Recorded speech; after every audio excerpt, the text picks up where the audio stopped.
Chapter 499. From the day of its birth, Wright's bar was destined to be extraordinary. This should be the first bar on Treasure Island founded by a bard, or perhaps the first bar in the entire Sea of Time. In the long history of the Sea of Time, few bards were willing to stay in the same place for a long time. For anyone living in the sea symbolizes freedom, symbolizes inexhaustible inspiration and wealth. Every person in this world with a dream is eager to conquer the sea. In ancient times, Poseidon, the overlord of the five seas, Magellan, the overlord of the Central Sea in the Middle Ages, and Gol Roger, the overlord of the East Sea in modern times. Every legendary hero sprinkled their legends in every inch of the sea. Even if they have disappeared, their stories are still remembered by the world. Even now, 10,000 years have passed. Magellan's statue still stands in the legendary garden in the center of Treasure Island. One after another, young pirates chasing their dreams devoutly pray in front of the statue and will set foot on the boundless sea with Magellan's guidance. Freedom is glory. Conquer and forge glory. This is the eternal theme of the Sea of Time. More than other professions, bard is even more unrestrained. Staying in the same place for a long time, when everything around you begins to become familiar, it will be difficult for bard to find a source of inspiration in life. Only through endless exploration and adventure can one constantly obtain inspiration from the sea, and only then can one become stronger and stronger. One must become stronger in order to obtain an immortal soul. This was the case for pirates who practiced hockey. The same was true for mages who practiced magic and witchcraft. And the same was true for bards who practiced music and creation as their soul. Even a musician as strong as one of the 12 ocean emperors, Brooke, chose to take his own fleet to endlessly shuttle through the entire sea, adventuring on one mysterious floating island after another, challenging undefeatable sea beasts, and searching for treasures hidden in the depths of the sea by predecessors. Ordinary strong people pursue immortality, and immortal strong people pursue eternity. The longer they live, the more they fear that one day they will not be able to be reborn after death. Even the undefeated Gol Roger was submerged in the waves of history, not to mention the fact that none of the 12 ocean emperors alive today can compare to Gol Roger's hegemony. Chen Guang regarded himself as a resident artist in the bar, which was normal for him. But to the pirates of Treasure Island, and even the Sea of Moments, they interpreted Chen Guang's actions as great. He gave up on immortality, gave up on becoming stronger, and used his music to cleanse the hearts of others selflessly. His generosity and greatness didn't need to be sung.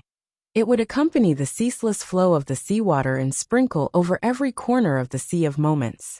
Then again, the reason why Chen Guang's fame rose was because of the world-famous songs that he had stuffed into his brain back in the world of the piano.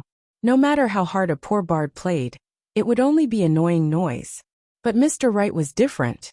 Every one of his songs was so beautiful, well-tempered, and flawless. He is the best piano player in history.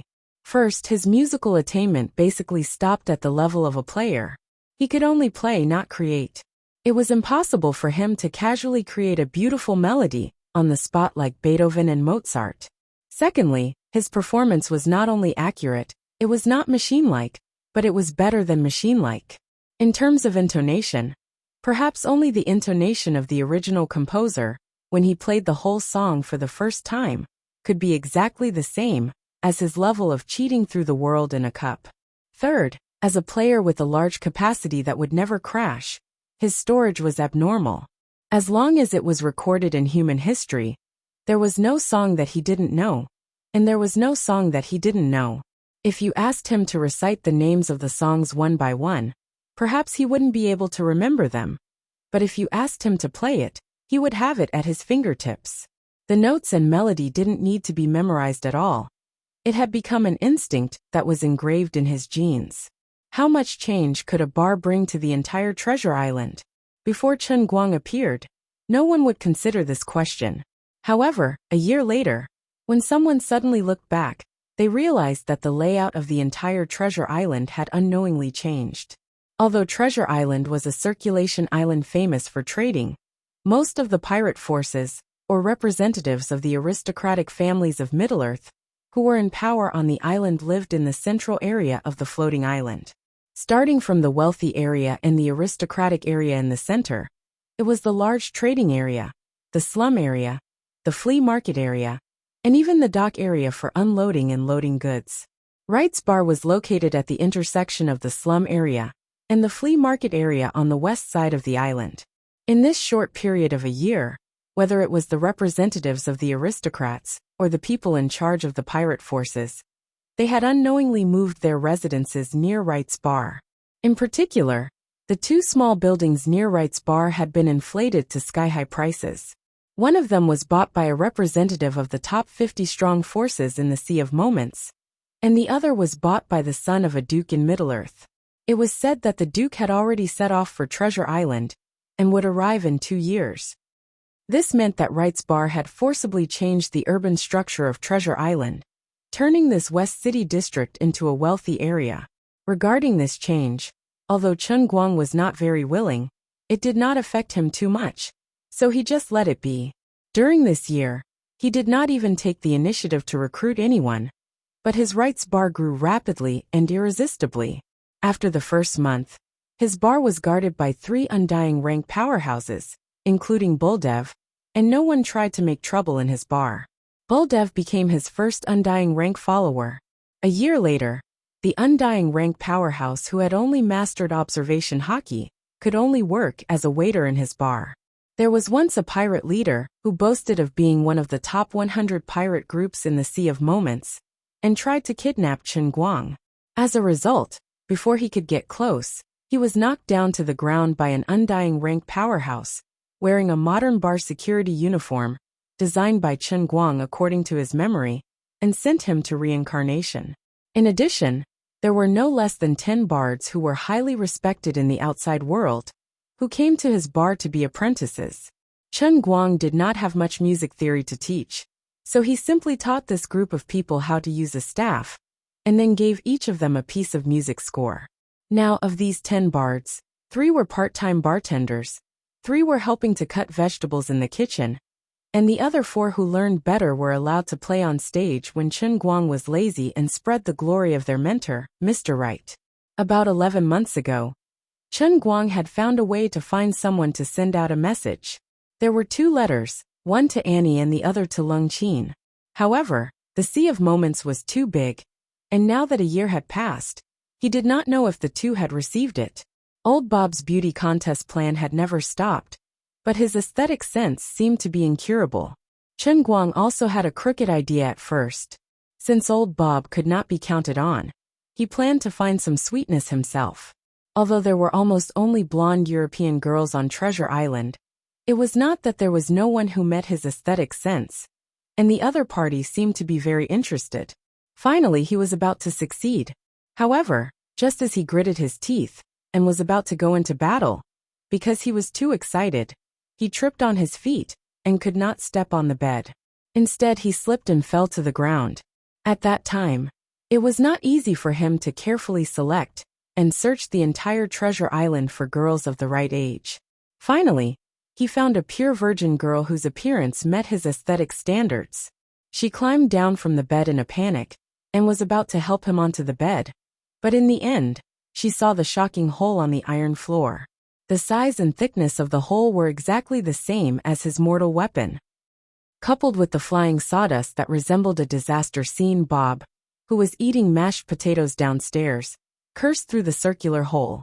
"Who's so wicked to make a hole upstairs?" Next to him, Buldev reminded. "Little Bob, above you is Mr. Wright's bedroom." A short and suppressed cry of alarm came from downstairs, and then there was the sound of someone running away in a hurry. The 18-year-old girl first looked at the hole, then looked at Chen Guang, and in an instant understood everything. She then covered her mouth and cried bitterly, "Mr. Wright, please let me go. I don't want to die." Chen Guang sighed and admitted defeat. Being too strong is really a kind of trouble. He actually wanted to explain to the girl that although the scene she saw was terrible, she was soft, and the board was hard. As long as he controlled it well, no one would die. But the girl cried so miserably that he felt as if he had really committed a big crime. So he simply let her go. Little did he know that this was releasing a tiger back to the mountain. After one night, Mr. Wright's fearsomeness in one respect spread as rapidly as his talents spread throughout Treasure Island, and then throughout the Sea of Moments. If you don't have the strength of an undead, don't try to challenge Mr. Wright in bed. Even if you are a man, he can even break swords. He can even split seawater. I heard that Wright's bar lacked a hammer when it was renovated. It was Mr. Wright who personally made the stage. Don't ask me how he knocked the nail in. Without armament hockey, it will be easily smashed by him. Except for the strong with Haushika hockey, no one can survive under Mr. Wright's whip. Are you talking about Annie? Don't talk nonsense. People will die. Rumors are so terrible that in the Sea of Time where all the information is passed on by word of mouth or by letter, Chen Guang didn't even have a chance to hold a press conference to clarify. Later, the girl who was let go even ran back and knelt down to apologize. She said that she didn't add anything to the outside world, and just slightly disclosed the matter to her best friend. For this kind of thing, I only told you this, you must not pass it on to others. As a result, the next day it was known to the world. Chen Guang has long been numb.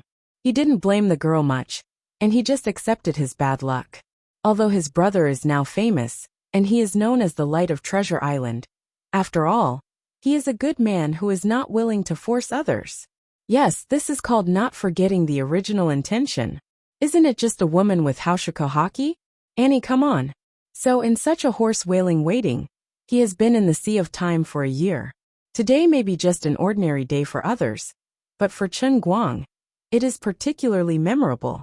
Because from today onwards his second business, Wright Divination House, can finally open. He had been busy for an entire year, insisting on performing on stage for 4 hours every day, constantly spreading his fame. With Treasure Island as his foundation, he had dominated the middle sea of Transient Sea's music industry. He had constantly instilled the concept that he was the best, that he was the strongest wandering bard. Finally, a year later he had collected 6 million faith points.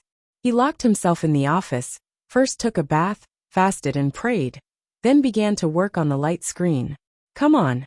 I want the devil juicer. Come on. I want the divination ball. Looking at the two things in front of him, he was a little confused.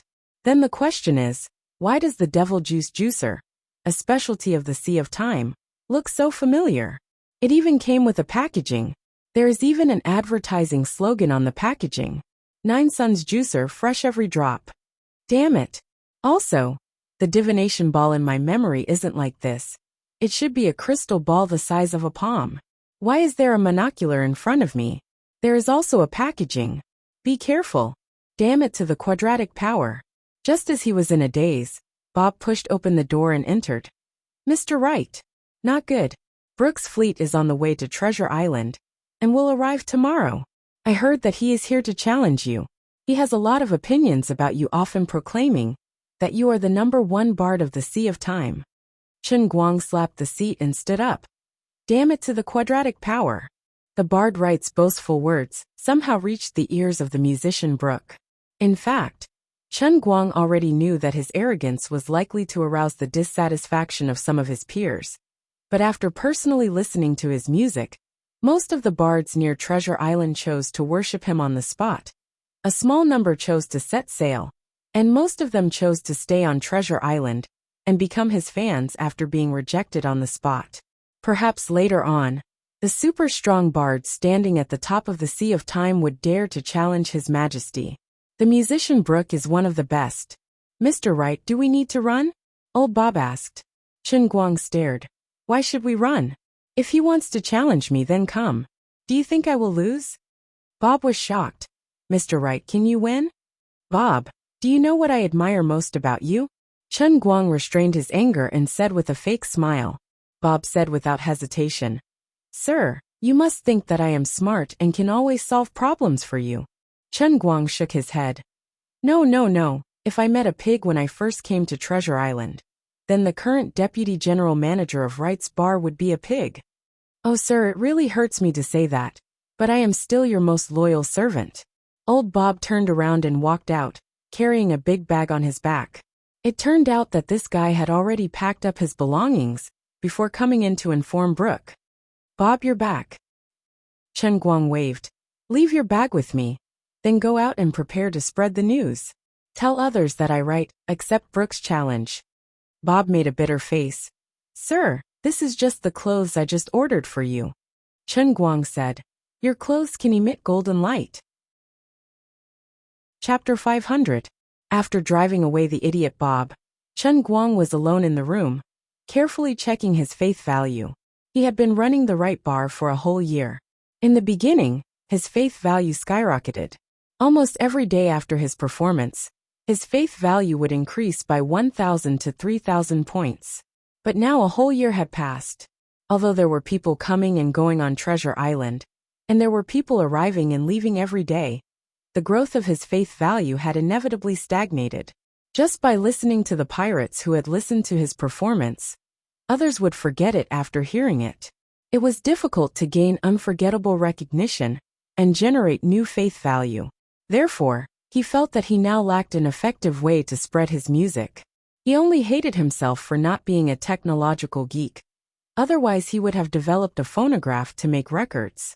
Unfortunately, he studied environmental protection and was engaged in water pollution control. This world is full of fresh water, and it has a little jasmine tea taste, okay? My ass. Otherwise, how cool would it be to be a technological geek in my own world and engage in technological advancement? In the eyes of Bob and others, Brooke's challenge may be a crisis, but in Chen Guang's heart, he didn't think so at all. This was a great opportunity for him. If he could openly defeat Brooke in an open challenge, he would be able to convince the super musicians who had been recognized by the entire Sea of Time. Then, before a new genius appeared, he would undoubtedly become the #1 bard of the Sea of Time in everyone's hearts.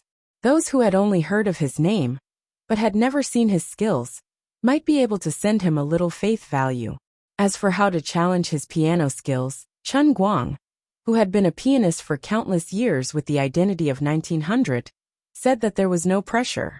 Therefore, tomorrow, he would first subdue Brooke, and then the current production of nearly 600,000 faith value per day should rise. Right? If the business of the divination house was good, perhaps it would only take a few days to complete the learning of 4,978 languages. Wait a minute. Chen Guang suddenly realized something.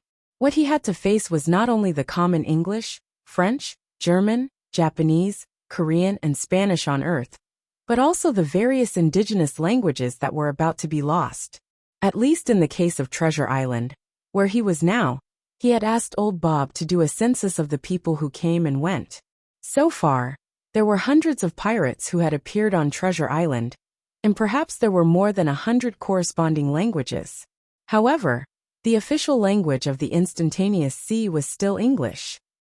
At first, it was very easy and pleasant for him to keep learning new languages. But gradually, as the languages he needed to learn became more and more obscure, it was very likely that he would not be able to find anyone who knew these obscure languages, even if he had demon juice. Although the population of the Sea of Time was as high as 178 billion, as long as one's efforts paid off, coupled with the divination ball's search function, they should be able to find people. But the Sea of Moments was too big. Even if they knew where he was, they might have to wait for many years to bring him over. Tens of millions of kilometers in a minute, okay? For example, if some unlucky race with a rare language was living on a certain floating island near the border of the Sea of Moments, how were they supposed to bring them over? Although most of the population of the Sea of Moments was concentrated in the 5 seas, everyone knew that the seas outside the 5 seas were the most mysterious and boundless. For example, the Wampy Sea of Gorja Roger. It seemed like no one could find it now. Chen Guang expressed that he was starting to panic. He felt that the setting of the heavenly Holy Grail was very unreasonable. It was simply a scam. Lori, come out and save me. Chen Guang shouted in his heart. Luli cursed in her heart unhappily. What? I'm busy. You should know what I was thinking just now, right? Give me an idea. I'm now locked up in Treasure Island and can't move. What if some remote Hebrew language is on the side of the cup? Chen Guang said anxiously. Lori chuckled. Don't worry. When your daily production of faith reaches 100 billion a day, You will find some surprises. Let me give you a small tip. You can't leave Treasure Island. But isn't Treasure Island a floating island? Chen Guang instantly understood. You mean, I can pay the faith points to drag Treasure Island away? Lori nodded. That's about it. Why is it 100 billion a day? That's King expensive. Our price system is collapsing so badly. Chen Guang protested. If the Heavenly Holy Grail is a game developer, with the price system collapsing like this, it would become a ghost in 3 days. Lori chuckled. You can understand it this way. The game developer's concept is very good. But you neglected one thing. The Heavenly Holy Grail is a single-player game. You are the only player. The entire game, the entire world, is to serve you. To be more accurate, including the realm of Transient Sea, all the test worlds exist to train you.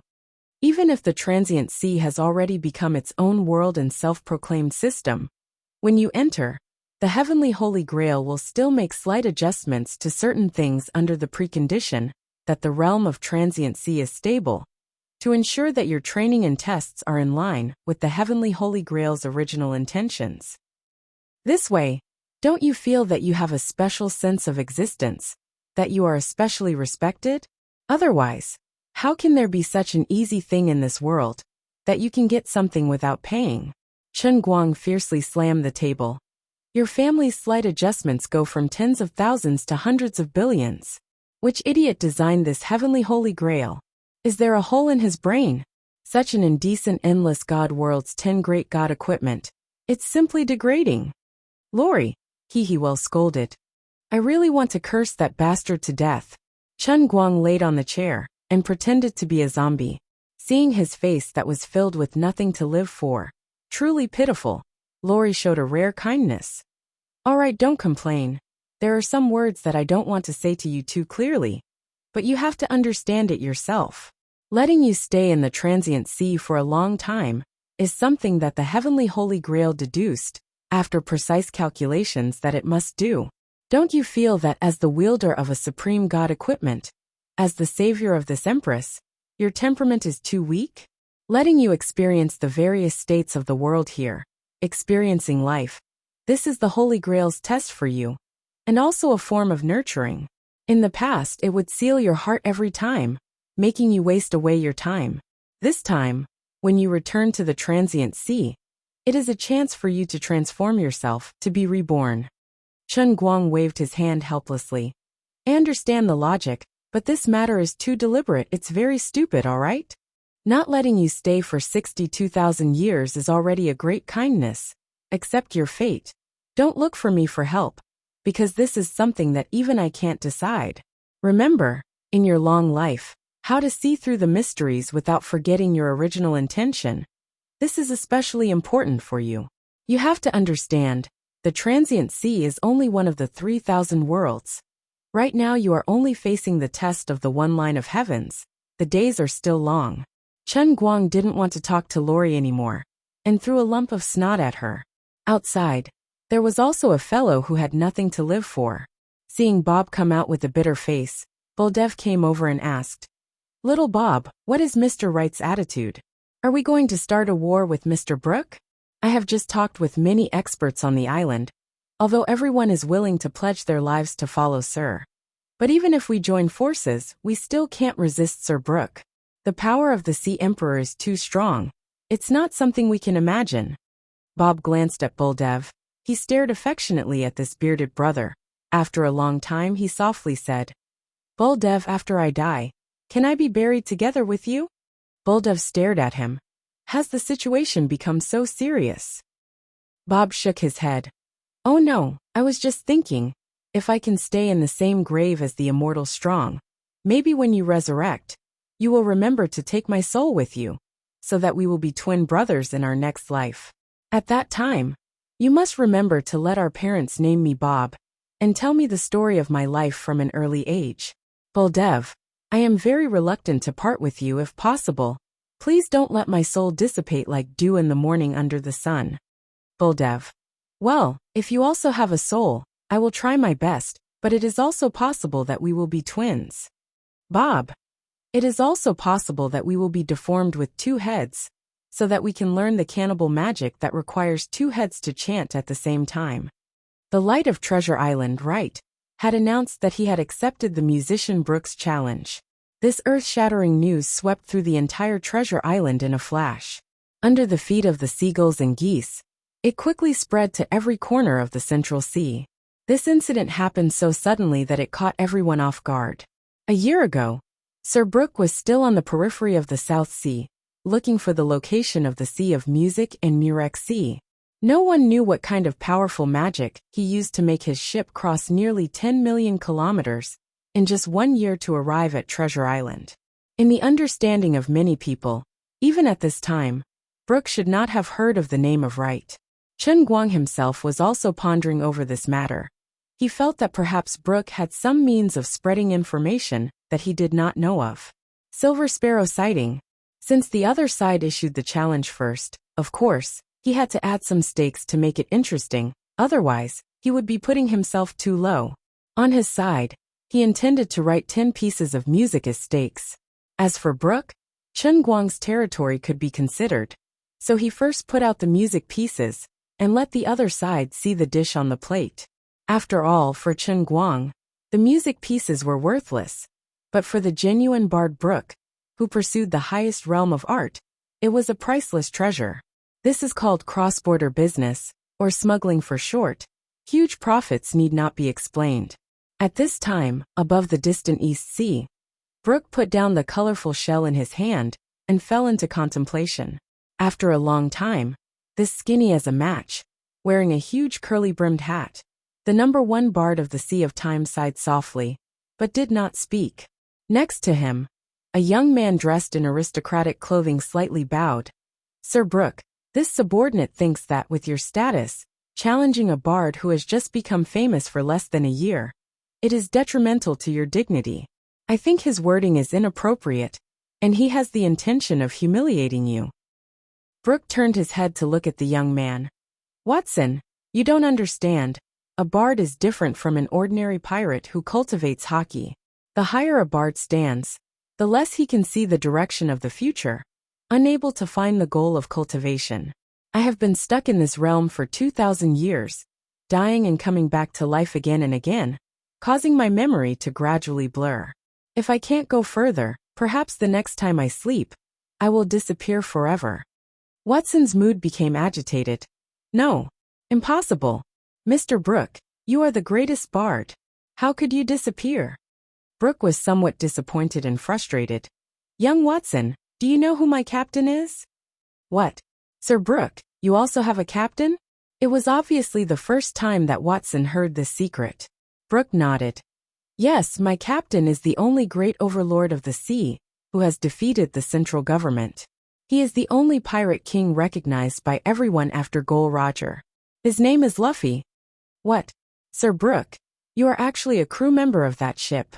Watson has been following Brooke for 1,000 years, but it was the first time that he heard him talk about the past. Yes, we found the Wampy Sea together with the Shawnee. We have the world's greatest pirate king, the greatest swordsman, the greatest chef, the greatest navigator, the greatest archaeologist, the greatest doctor, the greatest mechanic, and the stupidest sniper. We have done things that others can never imagine. When we found Gol Roger's treasure, my companions chose to drive the Shawnee deeper into the endless sea. My captain wanted to see the end of the Sea of Time. I was going to go too, but they told me to stay. They knew that they probably wouldn't come back. They thought that I should leave my talent in the 5 seas and use my music to create more excellent pirates for this world. Watson slammed the table. He was going crazy. My God. Gol Roger's treasure. Mr. Brooke, I really didn't think that you. What kind of treasure is that? That's a letter, nothing else. Brooke's tone became deep. What did the letter say? Watson's breathing almost stopped. The atmosphere in the cabin became incomparably heavy in an instant. Brooke raised his head slightly and looked at the window, as if he was afraid that the wall had ears. The letter said that the owner of the Eternal Hand is alive. The legend of the Eternal Hand and the invisible wall at the end of the Sea of Time has been circulating in this world for far too many years. So long that if it wasn't mentioned, it would be almost forgotten. But with just a little bit of information, Everyone in the Sea of Time knows about it. This is the most basic common sense. Just like how there are 24 hours in a day, after the day passes, it is night. Brooke's simple words revealed an infinite amount of information. Since the owner of the eternal hand is alive, it means that the entire Sea of Time is simply a cage. The entire world isn't even as big as his hand. We are just playthings in other people's hands. Just by imagining this scene in his mind, he could understand how depressed and painful Gol Roger, who had already stood at the top of the world, was when he discovered this secret. This is the biggest secret of the Sea of Time. In order to find this secret, Gol Roger spent 10,000 years of his life.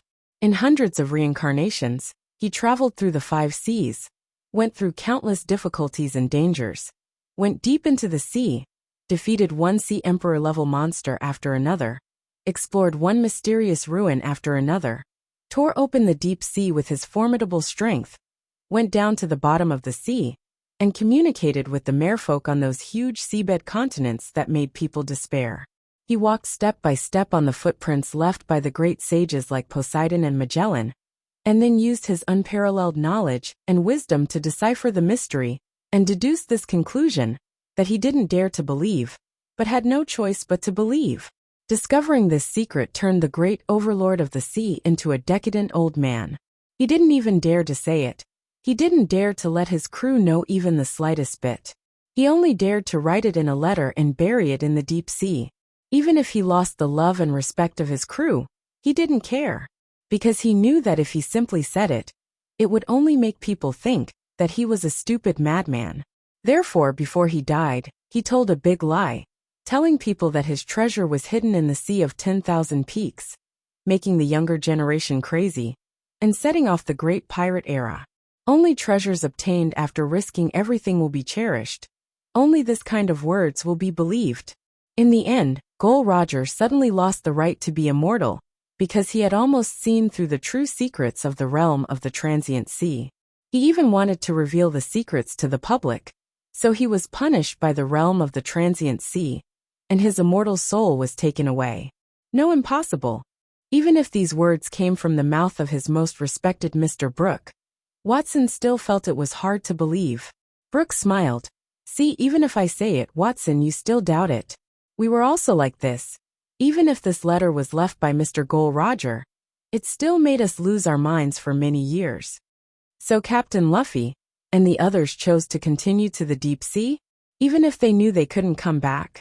Just to see the hand of eternity? It took Watson 15 minutes to calm down a little, and asked again.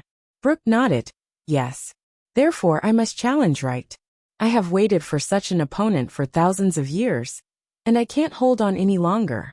The best result is that I can break through the shackles of the present in the fight with him, and become the strongest bard that has never appeared in the entire history of the Sea of Time. The worst result may be nothing. Then I will choose to pass on Roger's letter and my everything to him, hoping that after I die, he can pass on this secret, and cultivate a powerful pirate king that surpasses Luffy, surpasses Roger, surpasses Magellan, surpasses Poseidon, and breaks this endless cage. Let us obtain true freedom. Mr. Brooke, Watson, who has a lifespan of 1,300 years and a young body, cried like a child. At this time, Brooke and Watson didn't know that the owner of the Hand of Eternity was waiting for him on Treasure Island, and with a face full of expectation, he was shaking the 10 pieces of music he had just written in his hand, wanting to obtain the means to transmit the message, the sound transmission shell that he had just used to communicate with others. Chapter 501. In the early morning, Treasure Island was filled with coolness, and the white fog shrouded the entire island. Many people had already come out of their rooms in advance, and arrived at the Western District, occupying the advantageous terrain early on. There was no scramble for seats. Everyone knew that if one's status and strength did not reach a certain level, one would not have the face to enter Wright's Bar and sit down. A year had passed, and Wright's Bar had already become one of the most famous landmarks on Treasure Island, and even in the entire Central Sea region. Being able to walk in, find a corner to sit down, and order a glass of wine that was not expensive was a symbol of status and value. If it were not for the sufficiently spacious street outside the bar, perhaps the poor people would not have the opportunity to listen to the divine music at all. It was said that the bar manager, Janet, had planned to purchase a nearby block and turn the entire large area into a grand theater. She almost succeeded. Most of the houses near the street corner were purchased by her under Mr. Wright's name, but in the end, the theater wasn't built. Instead, most of the buildings were flattened and turned into a medium-sized square that could accommodate 10,000 people. It was said that this was Mr. Wright's intention. At that time, his original words were as follows: "Music and art, regardless of high or low, regardless of high or low, music performed in a cage-like theater has no soul. Only unrestrained music can obtain eternity in the sea breeze." Therefore, on the bustling trading island of Treasure Island, the newly built Wright Square had become the most unique scenery. Every day from 1 to 5 o'clock in the afternoon, the huge square would become completely silent, and only the ethereal and gorgeous music would resound throughout the square. However, even if such a huge square had been expanded, it would still be full of people when Chen Guang played every day without exception. Usually, it was extremely difficult to find a seat in the square, let alone today. People put on their best clothes and went out early. The sun had only risen halfway, but the huge square was already crowded with people. Not only that, but the streets further away were also crowded with people who had nowhere to go. The street vendors were much more diligent than usual, shouting and selling goods and breakfast that had been rushed through the night last night. Even the 4 trading halls on Treasure Island, that never closed for business, had chosen to close for the day. This was because none of the natives of Treasure Island who worked in the trading hall were willing to work at all. All of them had applied for leave to go to Wright Square. A festive atmosphere filled Treasure Island. In just one night, the resident population of Treasure Island, which was about 600,000 to 700,000, doubled. Everyone who could arrive within one day tried their best to come from all over the Central Sea region. It was rumored that the leaders of the Central Sea, in order to arrive within one day, had even used powerful black magic to arrive within one day. At this time, it was said that they would arrive before noon.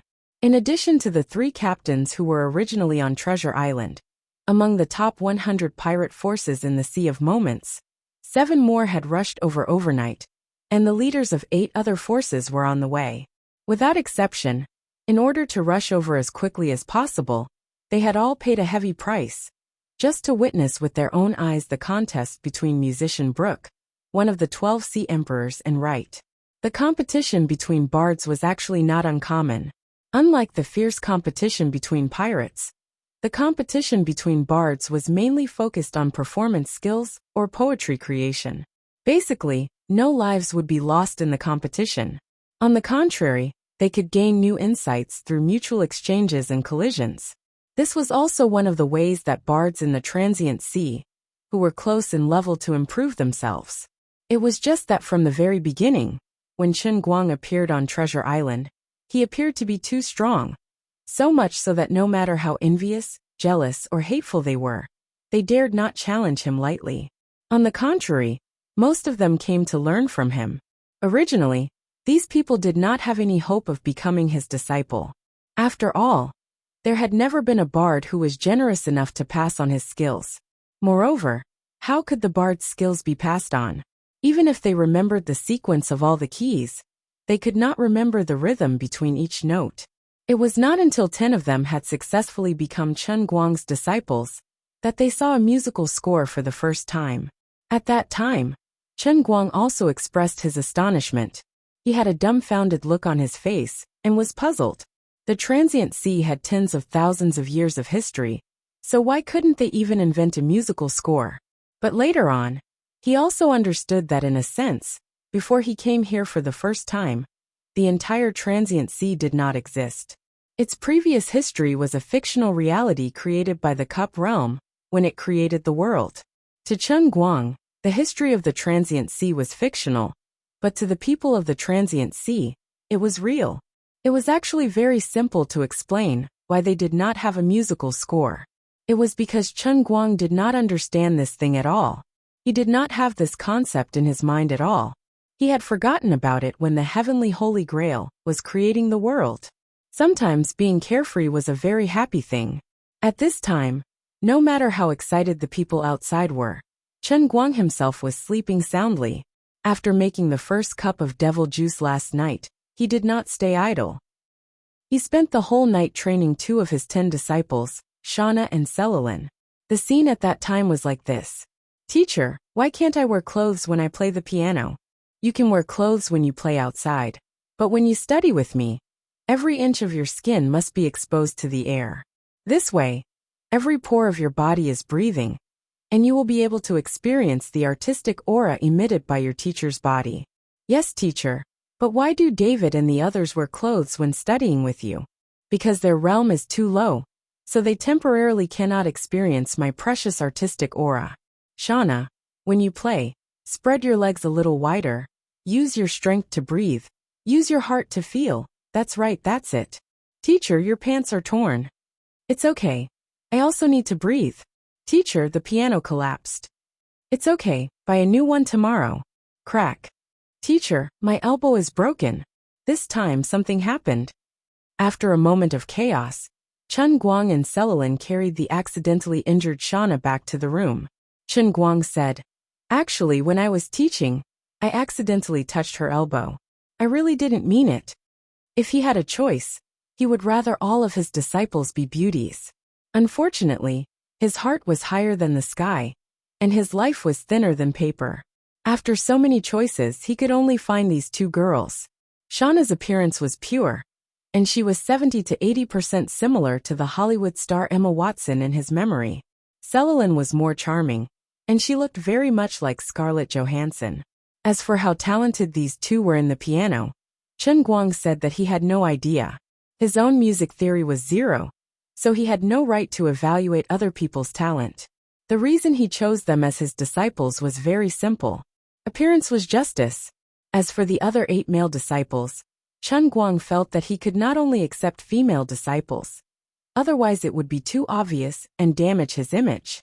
Therefore, after eliminating more than 90% of the people who came to learn from him, he kept these 8 men. There were 2 reasons for choosing them. First, they were to make up the numbers, and second, they were ugly enough. If the world knew that Mr. Wright's standards for accepting disciples were like this, who knew how many of his fans would have their dreams shattered? Of course, as a modern person with a thick skin, Chen Guang definitely could not let people find out that there was something fishy about him. You are the disciples that I have chosen. 1 in 10,000. If you can inherit even a 10,000th of my talent, you will become the legends of the Sea of Moments. Do you remember? This is the staff. This is the greatest treasure I have left for the Sea of Moments. From today onwards, the bards of the Sea of Moments will completely change their current situation of thinking alone. Instead, they will be able to record their own inspiration using the staff and pass it down. When Chen Guang accepted disciples, he said this to the 10 people below the stage who were looking at him with admiration.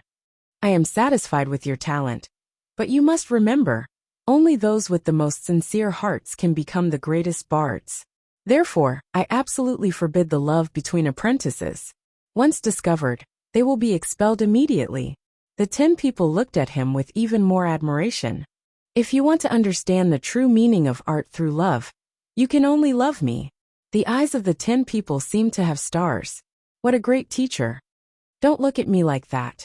In my hometown, same-sex love is not accepted. Finally, when the noon bell rang, a huge ship hanging a huge pirate flag suddenly appeared outside the port of Treasure Island. Brooke had arrived. The people who had been waiting here for a long time cheered in unison. The reputation that Brooke had accumulated for many years was not an undeserved reputation. Unlike Chen Guang, who rose rapidly like a comet, Brooke had used his dedication day after day, year after year, to win the respect of every pirate in the Sea of Moments. His strength was tyrannical, yet he was humble, courteous, and generous. Even the royal family of the Central Earth government, who had arrived earlier than Brooke, chose to stay at the port and wait for Brooke's arrival. Chen Guang originally didn't intend to come, but he really couldn't resist Bob's tearful pleading. Mr. Wright, I'm begging you, Go take a look, even if it's to show a little bit of basic respect. So that if we lose... No, of course we won't lose. You are the most powerful bard. Brook crossed 2 seas to listen to your teachings. And the great you took the initiative to go to the port to welcome him. Regardless of victory or defeat, this will surely become a legend. Sir, think about it. Tens of thousands of years later, there will be such a story circulating in the Sea of Moments. It was a sunny noon, and the greatest bard in history, Mr. Wright, and the second greatest bard, Lord Brooke, met for the first time on Treasure Island, opening a new chapter in the history of the Sea of Moments. How about it? Don't you feel excited just thinking about it? Although today's Bob was no longer the destitute intelligence merchant of the past, and was also a respected figure on the island, his eloquence hadn't fallen, and his flattery had become even more exquisite. Chun Guang was also pleased with the flattery. There's still a bit of truth to it, let's go. But when he really stood at the forefront of the port, looking at the huge pirate ship that was more than 10 feet tall, not inferior to the Titanic cruise ship, he still received a great shock. What shocked him wasn't the size of the ship, but the very familiar pirate flag on it. The skull on the flag made his consciousness pass through the barrier of the plane in an instant. It was as if he had returned to the time when he was still a primary school student, squatting at home with Zhu Jifa and a group of people. They were filled with anticipation as they inserted the CDs they rented from the video store into the VCD player of Bobageo. It was a scorching hot summer, and a dozen of his friends squeezed together in a room without air conditioning. Although they were sweating profusely from the heat, their eyes were shining as they watched the TV, unwilling to even blink. They were touched by Luffy's persistence, shed tears because of Zoro's strength, cupped their hearts because of Chopper's cuteness, laughed at Sanji's curly eyebrows, peeked at Nami's perky breasts like thieves, and almost got into a fight over who had a better figure between Nami and Robin. Time flew, and youth was gone, never to return to that day. He once thought that Luffy didn't exist in this world, but when he saw the pirate flag, Chun Guang felt as if his memory had been devoured. It was a grinning skull wearing a straw hat with a red rim. It was the pirate flag of the Straw Hat Pirates. At this moment, Chun Guang's nose instantly turned sour. Crossing the barrier between 2 worlds had dealt a heavy blow to his heart. Mr. Wright, what's wrong? Buldev, who was behind Chun Guang, noticed that Chun Guang's shoulders were trembling. Chun Guang rubbed his eyes. No, nothing. By the way, Bob, was there a pirate named Luffy in this world? Chun Guang asked Bob. Bob carefully thought for a long time, then said, Sir, you really asked the right person. Only the well-informed Bob can answer your question.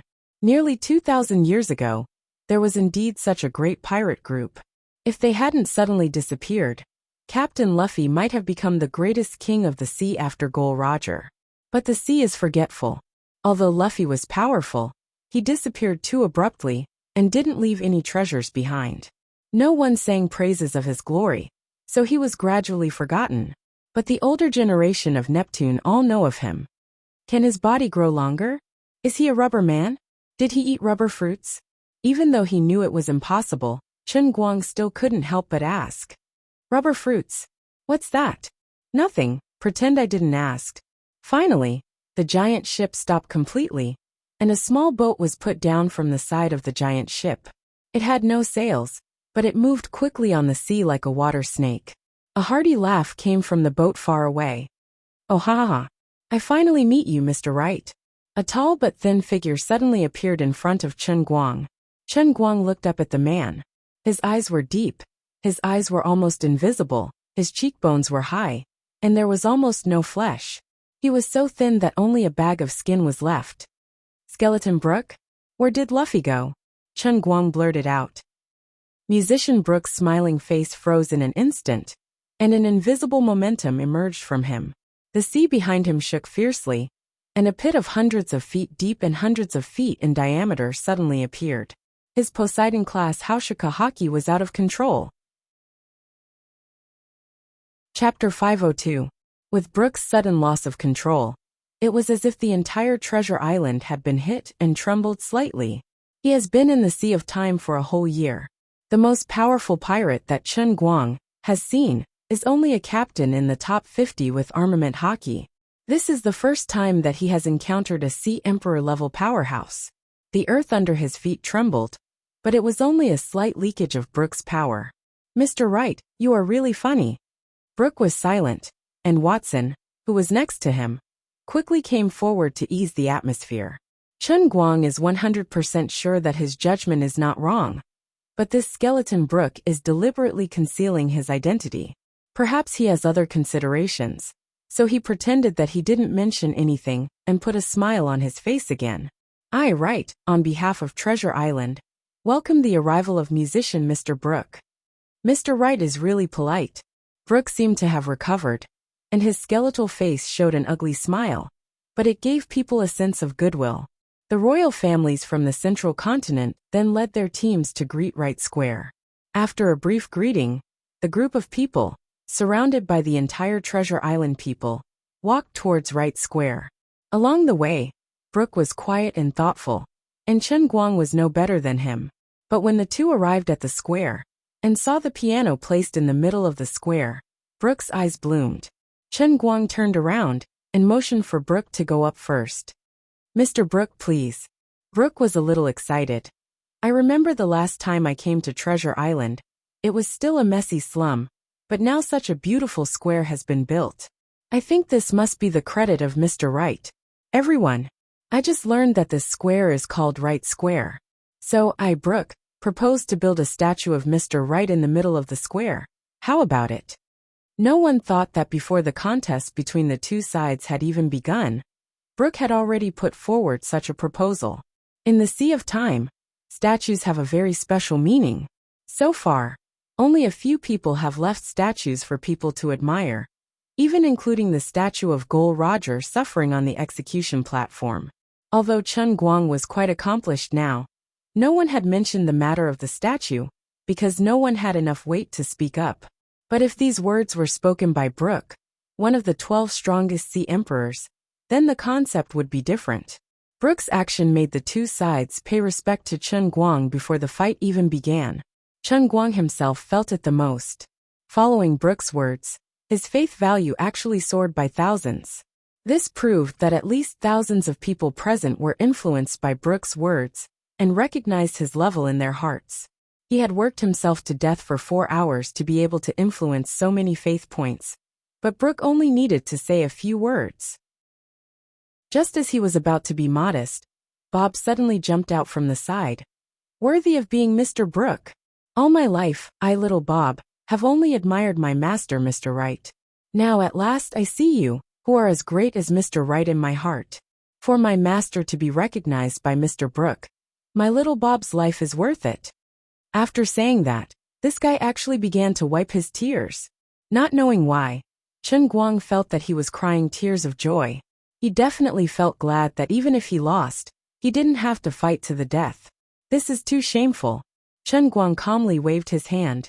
Buldev came forward and knocked Bob on the back of the head, knocking him unconscious and dragging him to the side. "I've let Mr. Brooke see a joke." Chen Guang restrained his thoughts. Although this square is good, the sound of the piano is too low. Although there are a lot of people here, and everyone is quiet enough, only the people near the piano can hear the sound. It's really a pity. Brooke waved his hand. "Watson, take out all the sound shells we found in the outer sea. Since I took the initiative to challenge you, in order to thank you for your generosity, I will give you these sound shells as a gift." As Watson spoke, he had his attendants open one big box after another. They took out a dozen large shells that were so thick that a person could wrap his arms around them, and placed them around the square. Finally, Watson put a small shell on the piano, turned around, and nodded to Chen Guang and Brooke. "It's done."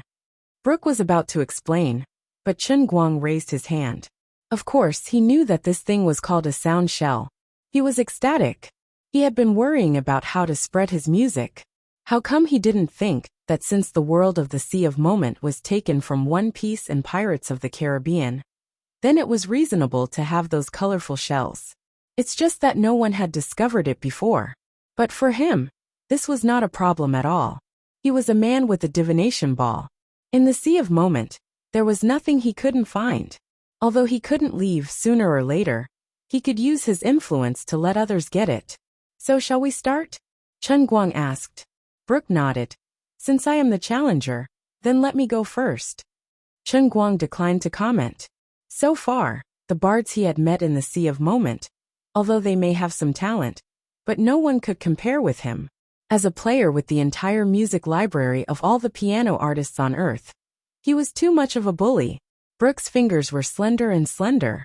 This was necessary, after all, they were almost skeletons. But his fingers were also very flexible. As he began to play, the sweet music echoed around the square, which was the credit of the sound shells arranged by Watson. These sound shells were collected by the one placed on the piano, and then transmitted to the large sound shells placed in every corner of the square, using principles that modern science couldn't explain. It was just like the sound system used in concerts in modern society. When Brooke's song ended, many people in the square, after a brief silence, applauded one after another. In addition, among the tens of thousands of people in the square, there was actually someone who comprehended hockey on the spot. Worthy of standing at the top of this world's bards, the level of his self-created music was absolutely not inferior to the famous masters that had appeared on Earth. Chen Guang was speechless. Bob silently carried the backpack he stole from Chen Guang's office on his shoulder, and then was pressed to the ground by Baldeff. Mr. Wright, please. Brooke stood up. Chen Guang pondered in his heart. If he were to bring out a classic from the modern era, his performance might only be on par with Chen Guang. Not to mention that Chen Guang was a sea monarch expert. Although Chen Guang didn't deliberately display his aura, it was inevitable that his unique domineering aura would be integrated into his music. Worthy of being the musician Brooke, he was really strong. If this goes on, I will lose. Bracing himself to sit on the piano, Chen Guang recalled the contest with the jazz master on the Virginia.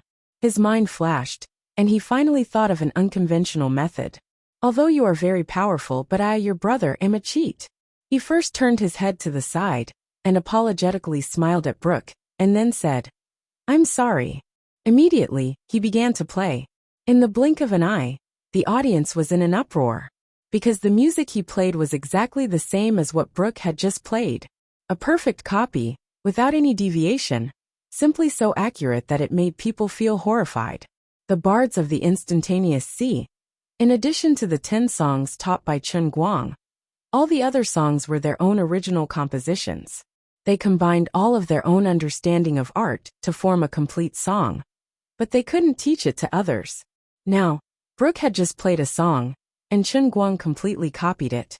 This was simply beyond people's understanding. Brooke looked at Chen Guang, as if he was looking at a monster.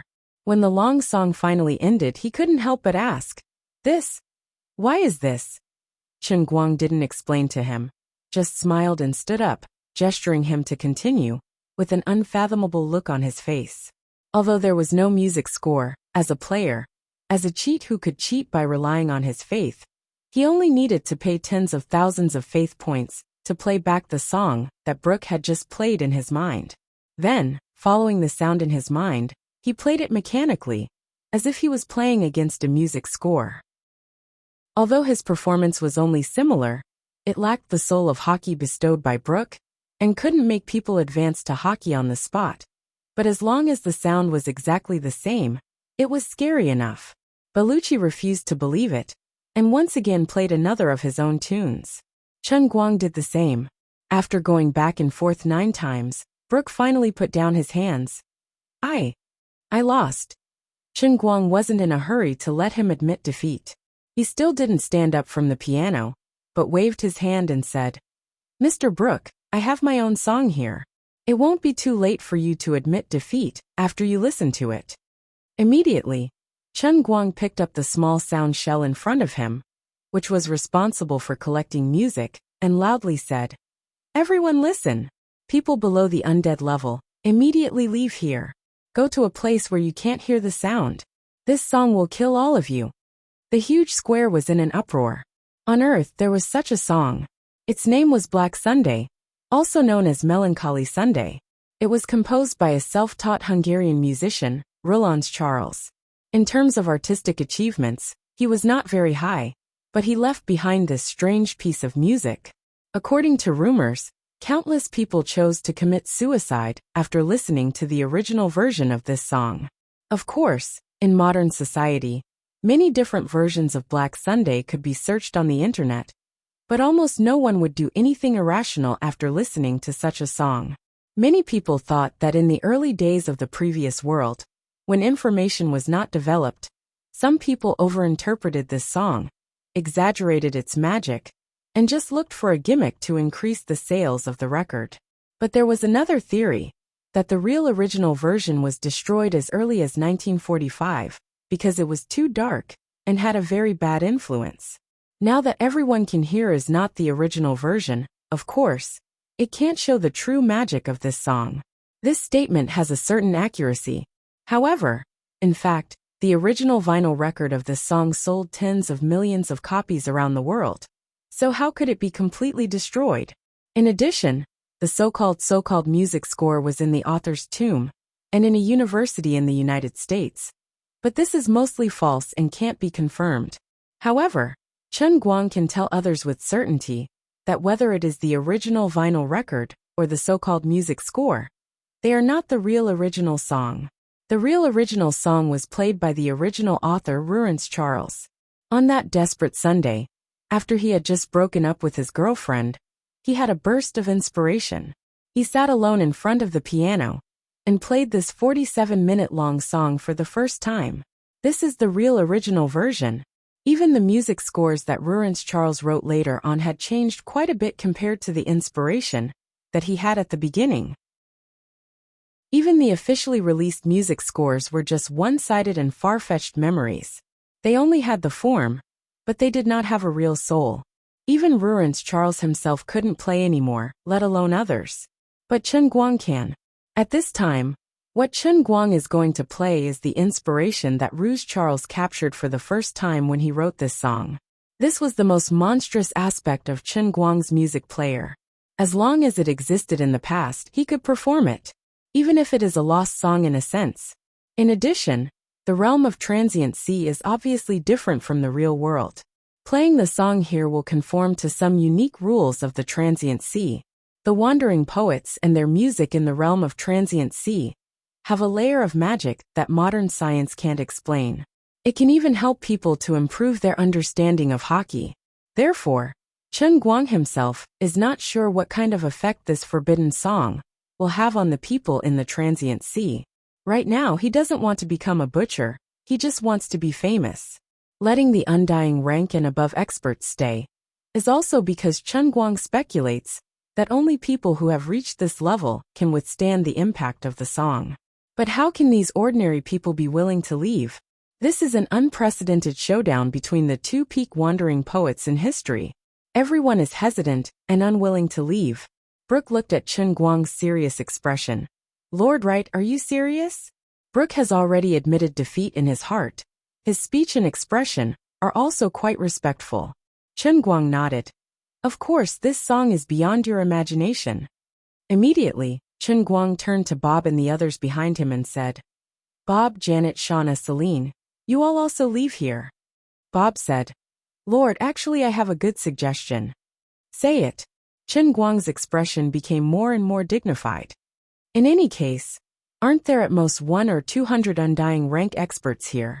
Why don't you let everyone move into the bar, close the door, put away the open-air piano platform, and find some people to guard outside? Let me help you put away the sound shell. Chen Guang. What you said makes a lot of sense. Puffed. Brooke laughed out loud. Chen Guang covered his face. His prestige has been swept to the ground. Buldev gave Bob a kick. Little Bob, you should quietly say this kind of thing. Chapter 503. Because of Chen Guang's order, no matter how reluctant the ordinary people were, they had no choice but to obediently leave. Chen Guang clearly told them that this was not an act, not a joke, and not a boast. Once this piece of music is played, people will really die. By the time he finished all this, an hour had already passed. The sky outside was getting dark, the sun was setting in the west, and the evening sun was shining down from the other side of the sea. But the moon was already high up in the sky. Under the illumination of the sun and the moon at the same time, the sky of Treasure Island was filled with a dusky atmosphere, making people feel gloomy and depressed. Chen Guang sat in Wright's bar with a grim expression. Nearly 200 undying rank and above powerhouses were all sitting upright in the bar. Even the central royal families, whose strength did not reach the standard, were chased out. Outside the bar, dozens of volunteers with their ears plugged tightly surrounded the bar, preventing anyone from approaching. Old Bob stood far away and thought enviously. Although he didn't want to admit it, sometimes he also wished that he could be as strong as Buldev. Chen Guang gently drank a mouthful of water and looked around with an extremely grave expression. Mr. Wright, it's done. Brook, one of the 12 Ocean Emperors, seemed to be subdued by Chen Guang's attitude, as if he was facing a formidable enemy. He subconsciously lowered his voice and said so. Buldev, check again. You must make sure that no one below undying rank can hear the sound of the piano. I really don't know what kind of consequences this will bring. Chen Guang and Brook nodded and instructed again. Brook also ordered Watson to walk around again and check whether the doors and windows were tightly closed. After ensuring that everything was foolproof, Chen Guang took a deep breath, suddenly stood up, and said with some excitement, Everyone, I believe many of you already know how many songs I have played this year. But I can tell you that the song I am going to play today is different. The emotions contained in this song represent the most despairing moment of a person's life. In the process of my performance, perhaps many unexpected things will happen. You will remember the lowest state of mind in your life, and your mind will be greatly shaken. If you can get through this, I believe that this will be an extremely important turning point in your lives. Of course, I didn't really want anyone to die here. So if I find someone can't hold on any longer, I will stop playing in time. Then at this time, you have to remember that I stopped because of you. It was you who ruined the opportunity for the 200 people here to listen to the complete song. Then you are a sinner. The more Chen Guang spoke, the more intense his tone became. There was an extremely fanatical look on his face. With his current status in the Treasure Island, and even the momentary sea, no one dared to look down on his solemn attitude. Although Buldev's reputation is not obvious, his strength is close to the Sea Emperor level of armament hockey, and even he is infected by him to the point that he almost stops breathing. Brook, who was sincerely convinced by him, heavily patted his skeletal chest and said, Lord Wright, with me Brook here. I will not let this happen. If anything goes wrong, I will throw the person out at the first moment. Everyone, don't blame me for being ruthless. This is also to protect everyone. Good. Then I'll start. Chen Guang sat down and slowly put his hands on the keys. Everyone, clean your ears and prepare to listen to the most pessimistic and despairing song in the history of the momentary sea. In fact, he didn't need to challenge Black Sunday to be able to defeat Brook in a sense. However, this wasn't the result Chen Guang wanted. What he wanted was to crush Brook in an open and aboveboard manner. He wanted to make Brook admit his defeat wholeheartedly and take out a song that could make his name resound throughout the entire momentary sea from then on. The choice of the original Black Sunday, which is one of the 3 forbidden songs in the history of emotional rendering, is undoubtedly the most appropriate. Even if this is the momentary sea, because of some special reasons, too deep emotional rendering and touching is a risky and crazy move, which is likely to bring unexpected results. But if you don't lose the child, you can't catch the wolf. Chen Guang thinks it's worth it. Take a gamble and turn a bicycle into a motorcycle. As long as he can do it, he can make Brook completely convinced and let everyone think that he is the most powerful bard in the momentary sea. From then on, he won't have to continue to waste time on playing. He just needs to wait for his reputation and sound to spread. And then he can lie down and collect faith value. Then he can devote all his energy to the new business, Wright Divination House. Finally, the first note of Black Sunday was played, and the heavy atmosphere in the bar suddenly became darker and gloomier, without any warning. Even the air began to thicken, making it difficult for people to breathe. The oil lamp, which was already very dim, swayed even though there was no wind, flickering on and off. Everyone in the audience was aware of the change in the atmosphere. This song really destroyed their minds. From the beginning, It pulled every one of them into an incomparably depressed state of mind. Brook's strength is tyrannical, and his will is even more tenacious. However, he also recalled the reluctance and pain in his heart when he bid farewell to Captain Luffy and the others. He also recalled the despair and desolation he felt after waiting for 1,000 years without any news from his companions. What a despairing symphony it was. It was like a merciless monster, irresistibly and greedily devouring every inch of hope in the depths of one's heart. It could even make the most optimistic person lose all hope in an instant. Fortunately, everyone present is an undying rank expert and above. They have all experienced the trials and tortures between life and death. They all possess a constant and strong soul.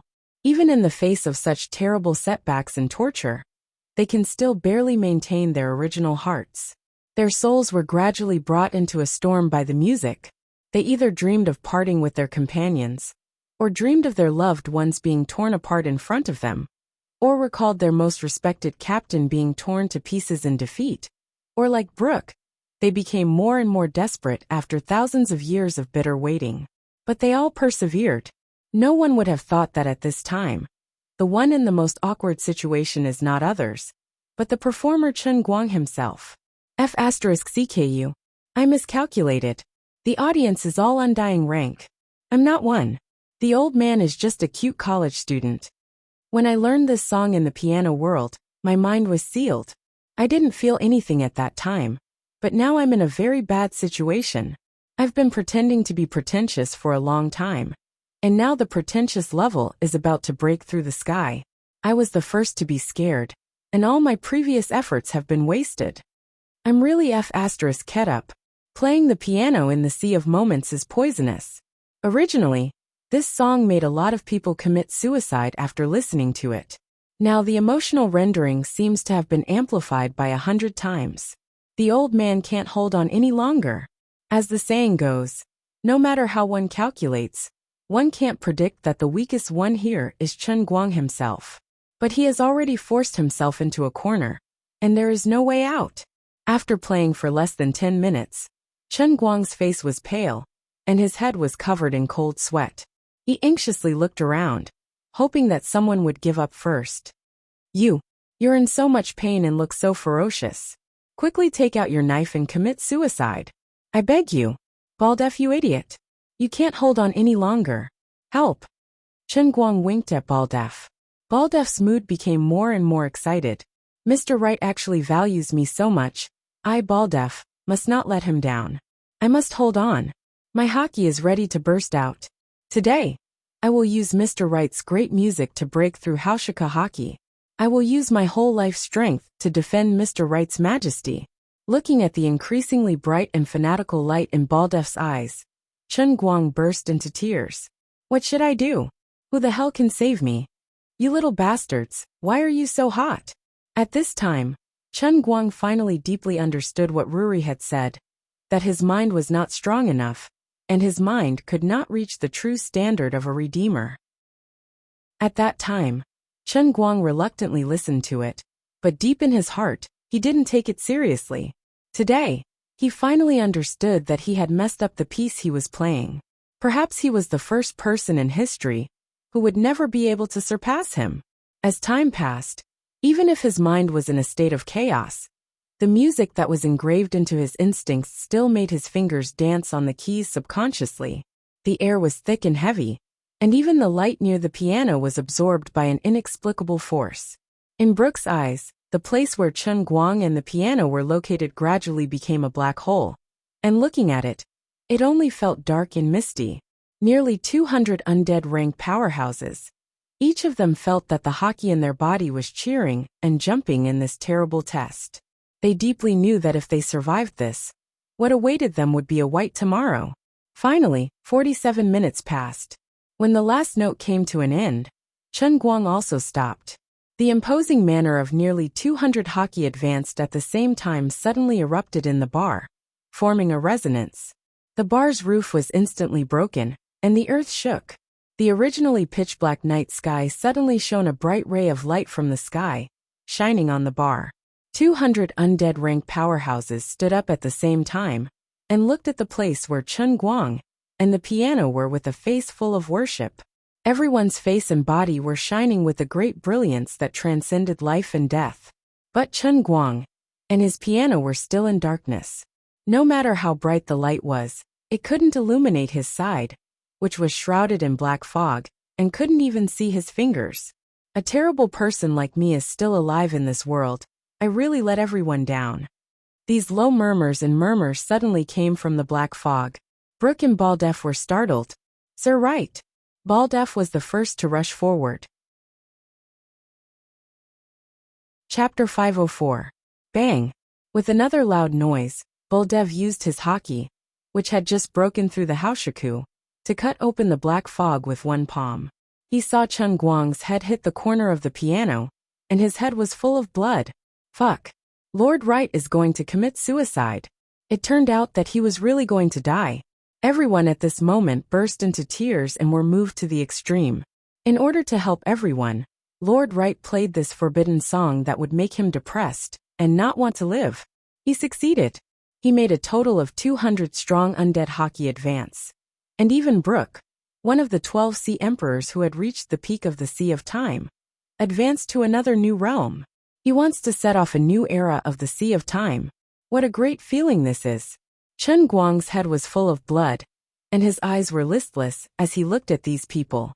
His consciousness had been shattered by the impact of Black Sunday, which was integrated with the rules of the Sea of Time. He had a splitting headache, as if there were 10,000 horses tied to ropes and tearing his body. Before his last consciousness collapsed, he only cursed in his heart. "I'm playing in the wilderness, but this time I've gone too far." Then Chun Guang punched himself in the chest. "Everyone, I'm going to die." He screamed hysterically again. "What the F***CK? Oh my god. Bad luck." Chun Guang spurted blood and fell on his back. Brooke rushed forward and hugged Chun Guang. After a little test of hockey, he began to cry bitterly. "Lord Wright's heart is broken." No, Mr. Wright." "Oh my god." There was a wail below. Brooke plopped down on his knees. His eyes were so deep that his eyeballs could not be seen, and 2 drops of crystal-clear tears flowed down. He thought to himself, "I once thought that my dedication was great enough, but compared with you, I am simply the difference between the light of a firefly and the splendor of the sun and the moon." The news that Lord Wright was killed by his own forbidden song, in order to let 200 undying rankers advance into the tyrant Aura realm, swept through Treasure Island like thunder. As soon as Brooke knelt down, it was as if the first domino had been pressed. The 200 undying experts knelt down one after another. Then, the more than 1 million people on the island felt an indescribable grief in their hearts, as they uniformly knelt down in the direction of Wright Square. That night, the clouds and thunder were raging on Treasure Island. It was raining cats and dogs.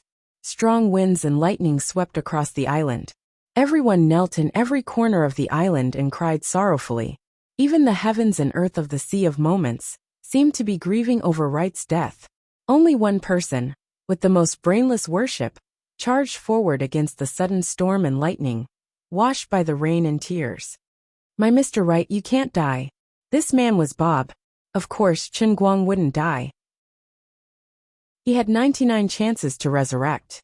In fact, the moment he died, he resurrected immediately. But there was a slight accident. The unlucky Black Sunday was too fierce, and the aftereffects were too strong. Just as he was about to resurrect, his soul was scattered again. Thus, his whole person was stuck in a very mysterious state, on the verge of death but not dead, on the verge of life but not alive. His soul and body couldn't be unified, and he was only in a muddle-headed state of emptiness.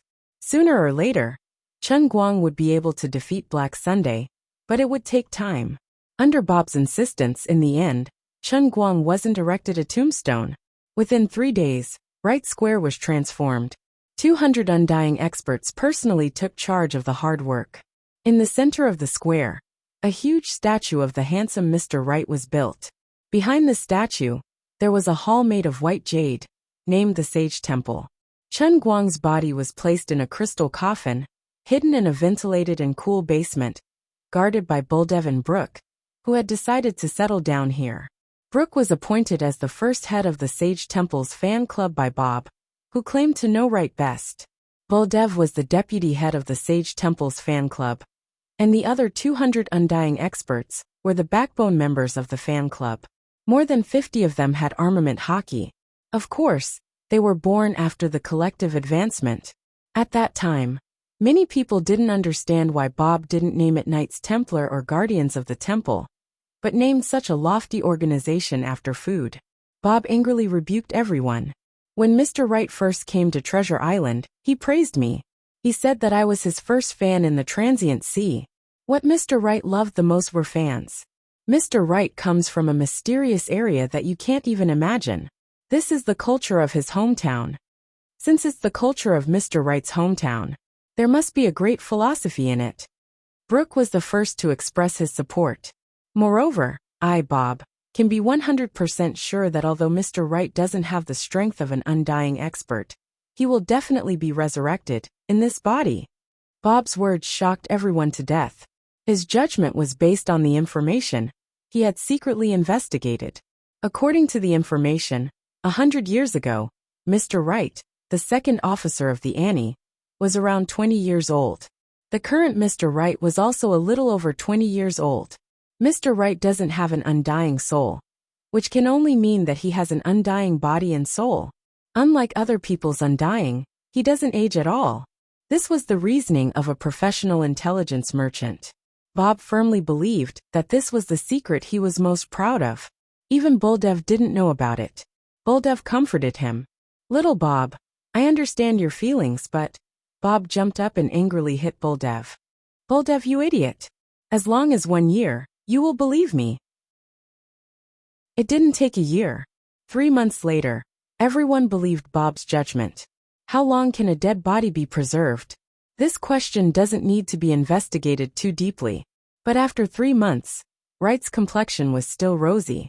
If not for his lack of breathing and heartbeat, others would even think that he didn't die at all, but just fell into a deep sleep. Believe me, Mr. Wright will definitely wake up.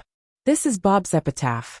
5 years later, in order to develop the sound shell brought back by Brooke into a phonograph shell, which can record zither music and broadcast it all over the world, the overworked Bob passed away on a quiet night at the age of 64.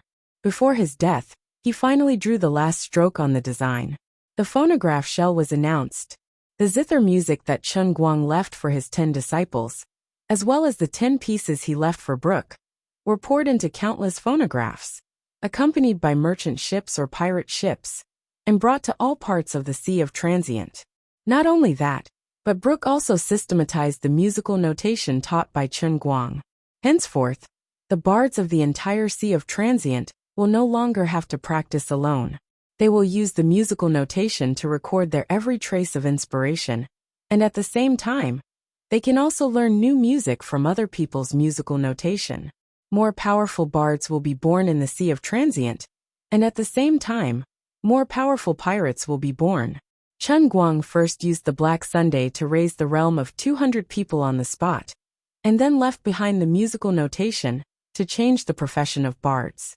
In the foreseeable future, the strength of the pirates of the entire Sea of Transient will be greatly improved. Poseidon created the history of pirates. Gol Roger used his death to open the great era of pirates, and Mr. Wright used his selfless dedication to open a new era of the strong. Another 5 years passed, and the 4-year-old Bob followed a huge fleet back from the outer seas. This pirate group was called the Royal Pirate Group. Chun Guang fulfilled his promise, bestowing Bob with an undying soul, and after Bob was resurrected, he became a member of the Royal's crew. Although there were countless coincidences involved, the young but mature Bob believed that it was all Mr. Wright's arrangement. The most mysterious new power in the Sea of Transient in the last 100 years, and Bullen, arrived with her sovereign king-like powerful fleet, causing Brooke to be extremely nervous. He and Buldev, who was guarding Treasure Island, brought dozens of undying rank experts to the port and waited. Buldev, although today I already possess the power of an overlord, and Bullen's mysteriousness is known to all. On the Royal, there are at least 300 undying rank experts. Nobody knows what frightening methods they have. Later, when the confrontation starts, you must protect the sage temple, and absolutely cannot disturb Lord Wright's rest. Brooke shook his crutch and said in a heavy tone. Vicious Wolf Buldev's face was gloomy. Does this female devil, and want to become enemies with the entire Sea of Transient? She actually dares to attack Treasure Island. This is simply unforgivable. Perhaps she is jealous of our status, and also wants to become Lord Wright's follower. Another undying rank expert speculated, seeing the fleet gradually approaching the shore, and the skull flag inlaid with roses becoming more and more distinct. Brooke waved his hand. Everyone be quiet. Prepare for battle. However, the confrontation between the two sides did not last for more than a second. The 20-year-old Anne, carrying the 4-year-old Bob in one hand, came treading on the waves, followed by Watney, Bartu, and other super experts. The 4-year-old Bob shouted in a childish voice, "Captain, don't shoot. We're on the same side." Buldev, do you still remember little Bob by the Daming Lake? Buldev and Bob, who had followed Chen Guang for a whole year, had heard Chen Guang muttering these two words when no one was around. At that time, the two also questioned Chen Guang for a long time, asking him what the captain's profession was, and which lucky woman Xia Yuhe was. Chen Guang gave the two men a kick each, but about a month before his death, Bob felt that his condition was not right, and that he would not live long. He had already written his will, and with Buldev, agreed on the secret signal to meet. At that time, Buldev ridiculed Bob for not working hard to train, saying that he had no hockey, and that it was impossible for him to obtain the qualification of immortality. But Bob said another famous saying left by Chen Guang. You still have to have a dream. What if it comes true? Now that the secret signal was correct, the hostility between Brooke and Buldev instantly melted. Buldev laughed so hard that he clutched his stomach. Now you really have become little Bob, and threw little Bob far away. And Buldev caught him and pulled open his clothes. Come little Bob, Grandpa will feed you milk. Get lost, Bob roared at the top of his voice. Chapter 505. Since then, Annie directly lived in the Sage Temple. Although Brooke strongly opposed it, it was of no use. Annie knew right 100 years earlier than him. I have been waiting for him for 100 years. I don't want to waste another second. Brooke, although you may be a bit stronger than me now, if you must taste this old woman's fist, this old woman doesn't mind dismantling your skeleton. A crazy woman who waited for a man for 100 years. Even Brooke didn't dare to look straight at her. Of course, what made him choose to concede was Bob's mediation, confirming that Chen Guang had indeed said that he was once the second officer on the Inn Royal. When Chen Guang opened his eyes again, he saw a blonde girl with two big sapphire blue eyes bending down to wipe his body. Who is this? Is this figure going to break through the horizon? Your career line is a bit explosive. Your posture of bending down is a bit undignified. Is there a heaven in the sea of time? Did I accidentally open a new world? Wait, this girl looks a bit familiar? Perhaps because he had slept for too long. Just waking up, his brain was still a bit slow. After a long time, a name gradually emerged in his heart. He finally remembered who she was. Captain Annie. Chen Guang's mouth was somewhat unclear. He hadn't spoken for a long time. He almost forgot how to use his vocal cords to pronounce. The 18-year-old Annie's body suddenly shook, and the silk handkerchief in her hand suddenly fell to the ground. She slowly raised her head, and a pair of beautiful eyes stared at him. After a short moment of silence, tears poured down like a tide. She frantically shook Chen Guang's shoulder, roaring at the top of her voice. Right. You bastard. I waited for you for 100 years. You finally came back. But you slept here for 100 years. You are a complete bastard. How much do you want to torture me before you give up? Why don't you let me die quietly? Why let me die again and come back to life? Why let me bear this endless pain of longing? Why did you leave without saying goodbye? Why didn't you confess to me one more time? I stared at the boundless night on the sea. I watched the flowers wither in the changing of the 4 seasons. I looked for you on the boundless sea while growing old and white-haired. Do you know how desperate I was? I wanted to die peacefully, but because of this damned undying soul, I had no choice but to wake up in my infancy. But from the moment I opened my eyes, Even when I was still a baby, your name was always in my head. I finally heard from you. I crossed the ocean from 40 million kilometers away, tore apart 3 sea emperor monsters, defeated the black storm that no one could defeat, and shattered the lightning that fell from the sky.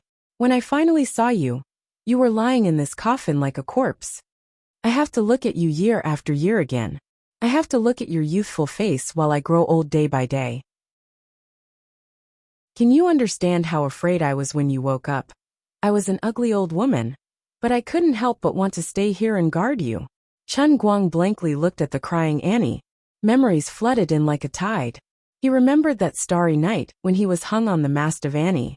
After a long time he slowly said, I thought you didn't like me. You are a fool. If I didn't like you, I would have chopped you to death the first time you boarded the ship. Annie Polly, this female devil whose name shook the entire transient sea, the most powerful and mysterious sea emperor in the last 100 years. Even Brooke, who had been promoted to an overlord, didn't dare to look down on her. This fully deserving of being the most powerful woman in the transient sea. This woman who had already reincarnated between life and death 3 times, and waited for Chen Guang for 3 lifetimes. At this moment, she gently stroked her long hair, looking like an innocent young girl. Frankly speaking, Chen Guang really didn't expect that after staying on in Royal for half a year, Annie would care so much about him. In his heart, he was more willing to regard Annie as a friend. He didn't dare to hope that this beautiful and powerful captain would truly like him. At that time, he plucked up the courage to write her a love letter, but that was the result of losing a bet with old Jack in Bar 2. Actually, I thought I wasn't that outstanding when I was the second officer, Chen Guang said again. Annie moved her face closer. No, in my heart, you are more outstanding than anyone else. You are like a devil descending from the sky, easily shredding my heart. Obviously, I only stayed with you for half a year, but I feel like I have stared at you for an entire 20 years. What kind of magic did you cast on me? Chen Guang's mouth was wide open. Indeed, in a sense, he had indeed stayed in the transient sea for 20 years, but that was the accumulation of 20 years of resurrection. This was the greatest secret in his heart. He originally thought that it was impossible for Annie to know about it. However, he had underestimated Annie's 6th sense. Perhaps, Annie was originally not an ordinary existence. Otherwise, when he first entered the realm of transient sea, he would not have unknowingly landed on her ship. Alright, I'm sorry, I can't explain it to you, but now I'm back. A woman waited for you for 200 years, the most appropriate thing to say to her, besides the 3 words I'm sorry. Chen Guang really didn't know how to answer. What's even more sorrowful is, he knew that sooner or later he would leave, so he couldn't even give her a promise. Annie smiled. Yes, I didn't wait in vain. How are Warnie and the others? Chen Guang asked. They're fine, but now I don't have time to reminisce with you. My whole body is about to burn. Annie! Don't be like this. I still haven't mentally prepared myself. This is too sudden. I will resist. If you can resist Annie, who has the strongest haki, and is now the head of the transient sea's 5 hegemons, using the words you once taught me, I will give you 32 likes. The deafening rumble spread to every corner of Leyte Island in an instant. Bob, who was lying on a beach chair sucking on a feeding bottle while glaring at Baldy fiercely, fell off from the chair due to the impact. Oh no, my little Bob. Buldev, you idiot. The sound came from the holy temple. Something happened. When Buldev and Bob were about to reach the vicinity of the holy temple, Brooke came face to face. Brooke, you shameful deserter. Buldev and Bob cursed together. Brooke spat at the 2 men. Deserter my ass. Lord Wright is awake, oh ha ha ha. Then why are you running? Quickly kneel with me. Bob struggled in Buldev's arms. Poor little Bob. Every time he appeared, he was either an old man or a baby. He had never been normal. Back then, when he returned with the Annie, he had taken good care of himself. As usual, he did not cultivate, and instead became the butler of the Sage Temple. Based on Chen Guang's memory, he set up a right cultural communication company, sold phonographs to every corner of the transient sea, and built statues of Wright on at least 100,000 floating islands. Then he died at the age of 92. And now he has just been resurrected. And is now 2 years old. Brooks stopped Buldev, who was about to go forward. You can't go. People will die. Buldev roared angrily, gritting his teeth. Brooke, if you make trouble again, I will bite you to death. Lord Wright is doing shameful things with Captain Annie. This sound. It's this sound. It's them. If you want to die, I won't stop you. But don't stop me from evacuating the crowd. Holy shit. Buldev cursed. Killing in the grass. Bob cursed with his unique baby voice. The violent tremors continued for a full 8 hours. The strongest pile driver in history finally met his match. The 28 ocean emperors of the Age of Experts and Annie, the leader of the 5 hegemons, were naturally not easy to deal with. After waking up, Chen Guang's body was as powerful as a cheat in the transient sea. Of course, this was not the real divine immortal cup. His current body was powerful, but it couldn't be brought back to the real world. But this wasn't important. The important thing was that he could finally fight 80,000 rounds with others. This battle, the sky fell and the earth cracked. The sun and moon lost their light. The mountains howled and the seas roared. From noon when the sun was shining brightly, all the way until late at night, when the waning moon hung high in the sky, the entire Central Sea was shaken by Wright Island, causing huge waves. Even the vast central continent seemed to have been hit by someone. The above was purely boasting. But it was indeed frightening. Chen Guang lay in a huge pit that was at least a dozen zhang deep, his face filled with confusion. The magnificent sage temple had long been razed to the ground. The white jade shattered to the point where not even dregs were left. I don't know how you did it, but in short, your pile driver idol has appeared. It's a huge D*CK. I've already shaped it for you. Liuli's voice suddenly sounded in his mind. Fuck, this wave is good, very strong by. In just one shot, the pile driver idol had appeared. Also, what the hell do you mean you've already shaped it for me? I want to change it. At least change it to the shape of a cup.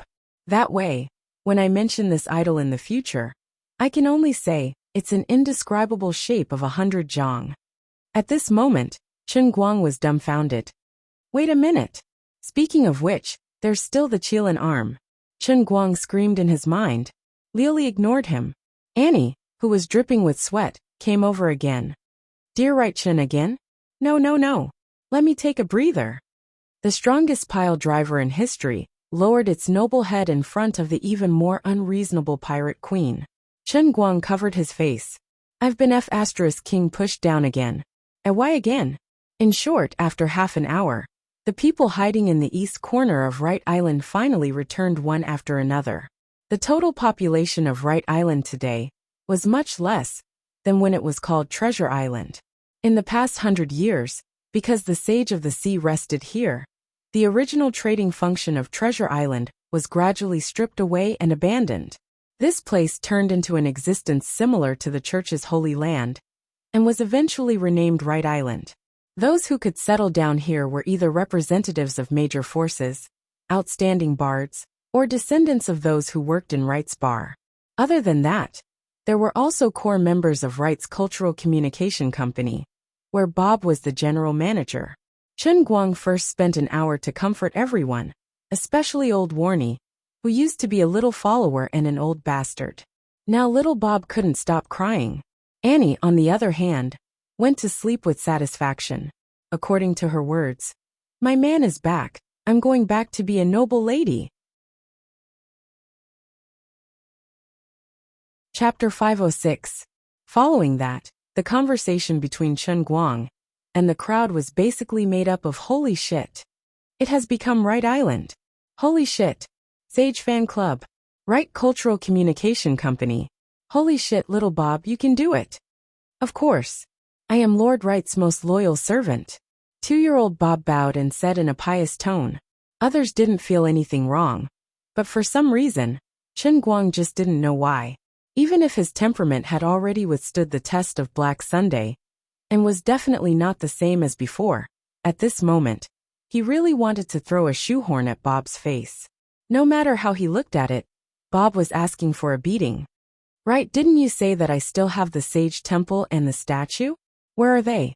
Chen Guang looked left and right, up and down, but couldn't find them. Lord, before noon today, your temple is here. And the statue is there. Brooke pointed to two different places behind Chen Guang. Chen Guang pushed his hands, acting like he couldn't bear to recall the past. Forget it, it's gone, don't mind those details.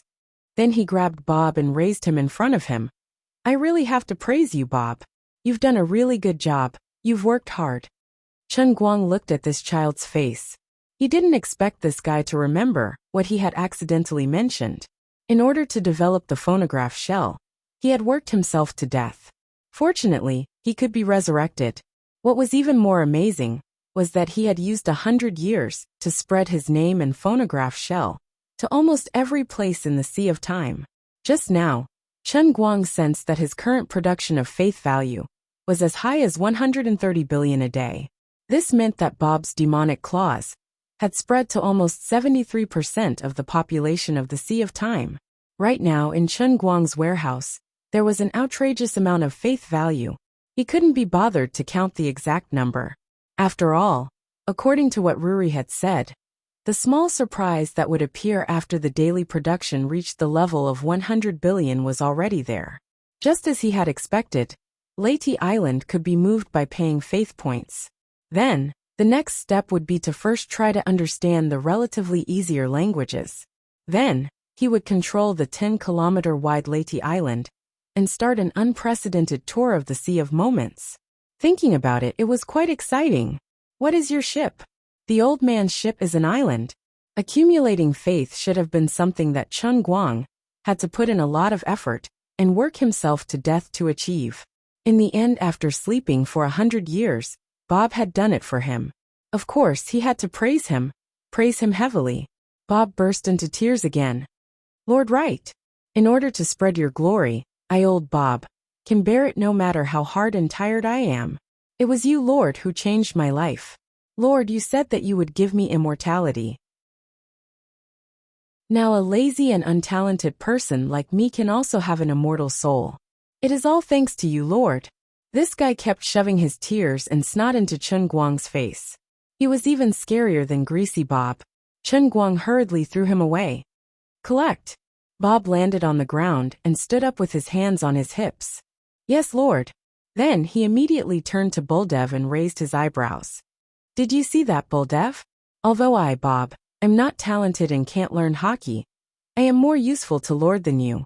In the future, you are not allowed to force me to learn hockey. Buldev glared at him fiercely. Little Bob, call me Daddy. Chen Guang watched the two quarreling with interest. He thought that with Buldev's arrogance, with Bob's character, he would definitely jump up and fight him. Unexpectedly, Bob first looked at Chen Guang with an aggrieved expression, then turned to Buldev and said with gritted teeth, Dad. Buldev grinned and hugged Bob, kissing him intimately on the cheek. He then turned to Chen Guang and said, Lord, 2 years ago, my wife gave birth to a chubby boy, Bob. Chen Guang's mouth formed an O shape. He first looked at Bob, whose face was as rotten as a bitter gourd, and then at Buldev, who was full of satisfaction. After a long time he sighed. It's too tragic. There were 178 billion people in the instantaneous sea. How unlucky would Bob have to be reincarnated into the belly of Buldev's wife? From the perspective of probability, this was much more difficult than buying a lottery ticket and becoming rich overnight. Bob roared, Buldev, this time, when you die, I will marry 100 wives. Give birth to 800 sons. One of them will be you. Don't fall into my hands. You're a poisonous husky. Chen Guang slapped his forehead. Damn, this ethical relationship is too crazy. The great sage had awoken from his long slumber. This was a day worthy of celebration. Under Brooke and Bob's efforts, the transmission shell and the phonograph shell had spread throughout the instantaneous sea. Early in the afternoon, the news that Sage Wright had woken up from his dream spread like a wave through the spiderweb-like communication network of sound transmission shells. In the afternoon, when Chen Guang and Annie were locked in battle, the royal families of the Middle-earth continent, Nok continent, Eastern continent and many other continents came to a decision. Today was a special day. Every year, the 8th day of the 3rd month would be designated as the Day of the Sage. to commemorate the resurrection of the great sage Right, who had single-handedly started the era of the strong. Not only that, another legend that had been circulating in the Middle-earth Sea 100 years ago had also been confirmed. To be able to conquer Sir Right in bed, only a woman of Ocean Emperor rank and above could do so. As expected of the great sage, everything he did was so powerful. To be able to fight with the terrifying Annie for 8 hours. He was fully deserving of being the overlord of the instantaneous sea. The instantaneous sea was a world of the strong where the weak were prey to the strong. This kind of thing that was very difficult to talk about in the outside world had instead added another layer of glory to Chen Guang in this world. He didn't sleep for the whole night. On one hand, it was to seek refuge. On the other hand, Chen Guang had been guarding the demon juicer the whole night. Looking at the room full of demon juicers, his mouth was about to crack from laughing. Halfway through his laughter, Chen Guang's expression changed, and he reminded himself, I can't be so happy. I'm a respected great sage now. I've also experienced life and death for 100 years. I can't be so frivolous, I have to be steady. No, by the time I thought about it, I had already broken the spell. Damn, I feel like I'm hopeless. Pushing the door open, the loyal Bob was already waiting at the door with a bottle of milk. Who knew where he ordered a set of exclusive aristocratic clothing for babies? It looked quite out of place. My most respected Lord Right, you're awake? Your most loyal servant, Bob, is here to greet you. Without saying anything, Chen Guang stripped Bob until he was only left with a diaper. This looks much more pleasing to the eye. My lord, you really have a keen eye. I also feel much more refreshed. Chen Guang strolled around the current Leyte Island, observing the local customs and practices. 100 years would change a lot. The once bustling trade district and flea market district had long since become empty. Even the trading hall had been razed to the ground. What replaced it was a beautifully trimmed garden. Small statues of Chen Guang could be seen everywhere, as well as a phonograph that could play a zither with a light tap of one's palm. Anyone who came to Leyte Island would fall in love with it. Because of its beautiful scenery, it was filled with a rich artistic atmosphere. Almost every year, there would be pirates recuperating here and advancing. However, the population of the entire Sea of Time was too great. If everyone were to flock here, Leyte Island would probably sink to the bottom of the sea. Therefore, with the 2 hegemons, Brooke and Annie, as well as the agreement of the other 3 hegemons, including Blackbeard Teach, the following decision was made. Every year, only 50,000 slots would be open to the public. The slots would be distributed according to the population distribution of the major powers and the floating island. As for the negotiations between the powers, the Sage Temple couldn't care less. It was only right and proper for the strong to come first. Accompanied by Bob, Chen Guang chatted while thinking hard about how to carry out the business of the divination house. Currently he had 2 ideas. One was to use his influence as a great sage to directly announce to the public that he needed people to sacrifice for him. Without a doubt, even if everyone knew that they would be unable to speak from then on, there would definitely be countless people flocking to him. However, Chen Guang felt that this wasn't appropriate. Up until now, he had built up the image of a selfless great man. This might damage his prestige. If people thought that he was demonized, it would affect the production of faith. That would not be worth it. Although he no longer lacked faith in the Sea of Time, Chen Guang was still counting on the exchange rate promised by Liuli after he left. After lying in bed for 100 years and spending so much effort, he couldn't possibly lose his integrity in his old age. Another way of thinking was to follow his original plan. He would use the model of a businessman to introduce a divination house service. However, there was a new problem. Chen Guang wasn't sure how receptive the people in the Sea of Moments were to this matter. How was he going to speak to them about it? After thinking hard for an entire day, he came up with nothing. By the time he returned to the mansion in the center of the island, the sun had already set. Annie was here again. The residents of Leyte Island spent an unforgettable sleepless night. The entire island maintained a subtle frequency of vibration. From the beginning of the night until the sun rose in the morning, the vibration was more intense and lasting than yesterday. Early in the morning, lying in the pit, Chen Guang hazily looked at the mansion that had been razed to the ground. He then looked at Annie, who was sleeping soundly with her arms around him. His heart was filled with embarrassment. After a long time, a maid timidly came over. "Lord Wright, Lord Brooke wants to see you." Chen Guang let the maid find more maids to clean up the mess, while he shrunk his neck and walked towards the original Wright Square, which was now Brooke's office. Brooke had been living here for 100 years, ever since he willingly lost to him. In order to maintain the dignity of Leyte Island, he could be said to have worked hard without complaint. Today, when he shouldn't have been disturbed, he actually sent someone to deliver a message. Obviously, something big had happened.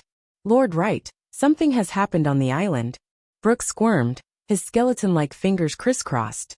He looked very nervous, and it was difficult for him to speak.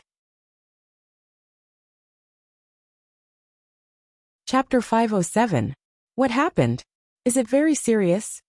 In the past, Leyte Island was round like the sun, but now we have forever lost a piece of land in the east. Now Leyte Island looks like a pizza that has been bitten off by Buldev, missing a corner. Chen Guang was furious. "What? There's actually such a thing. Did someone attack us?" Brooke shook his head. No, in the entire Sea of Time. No one would try to harm us, and no one would have the guts to do so. This is a very natural collapse. Fortunately, at that time, there was no one in that area. It happened this morning. The more Brooke said, the lower his head drooped. Chen Guang's face turned red. "Oh my God, how could I do this? Was there such a big movement? I didn't realize it at all, as I was closely involved in the situation."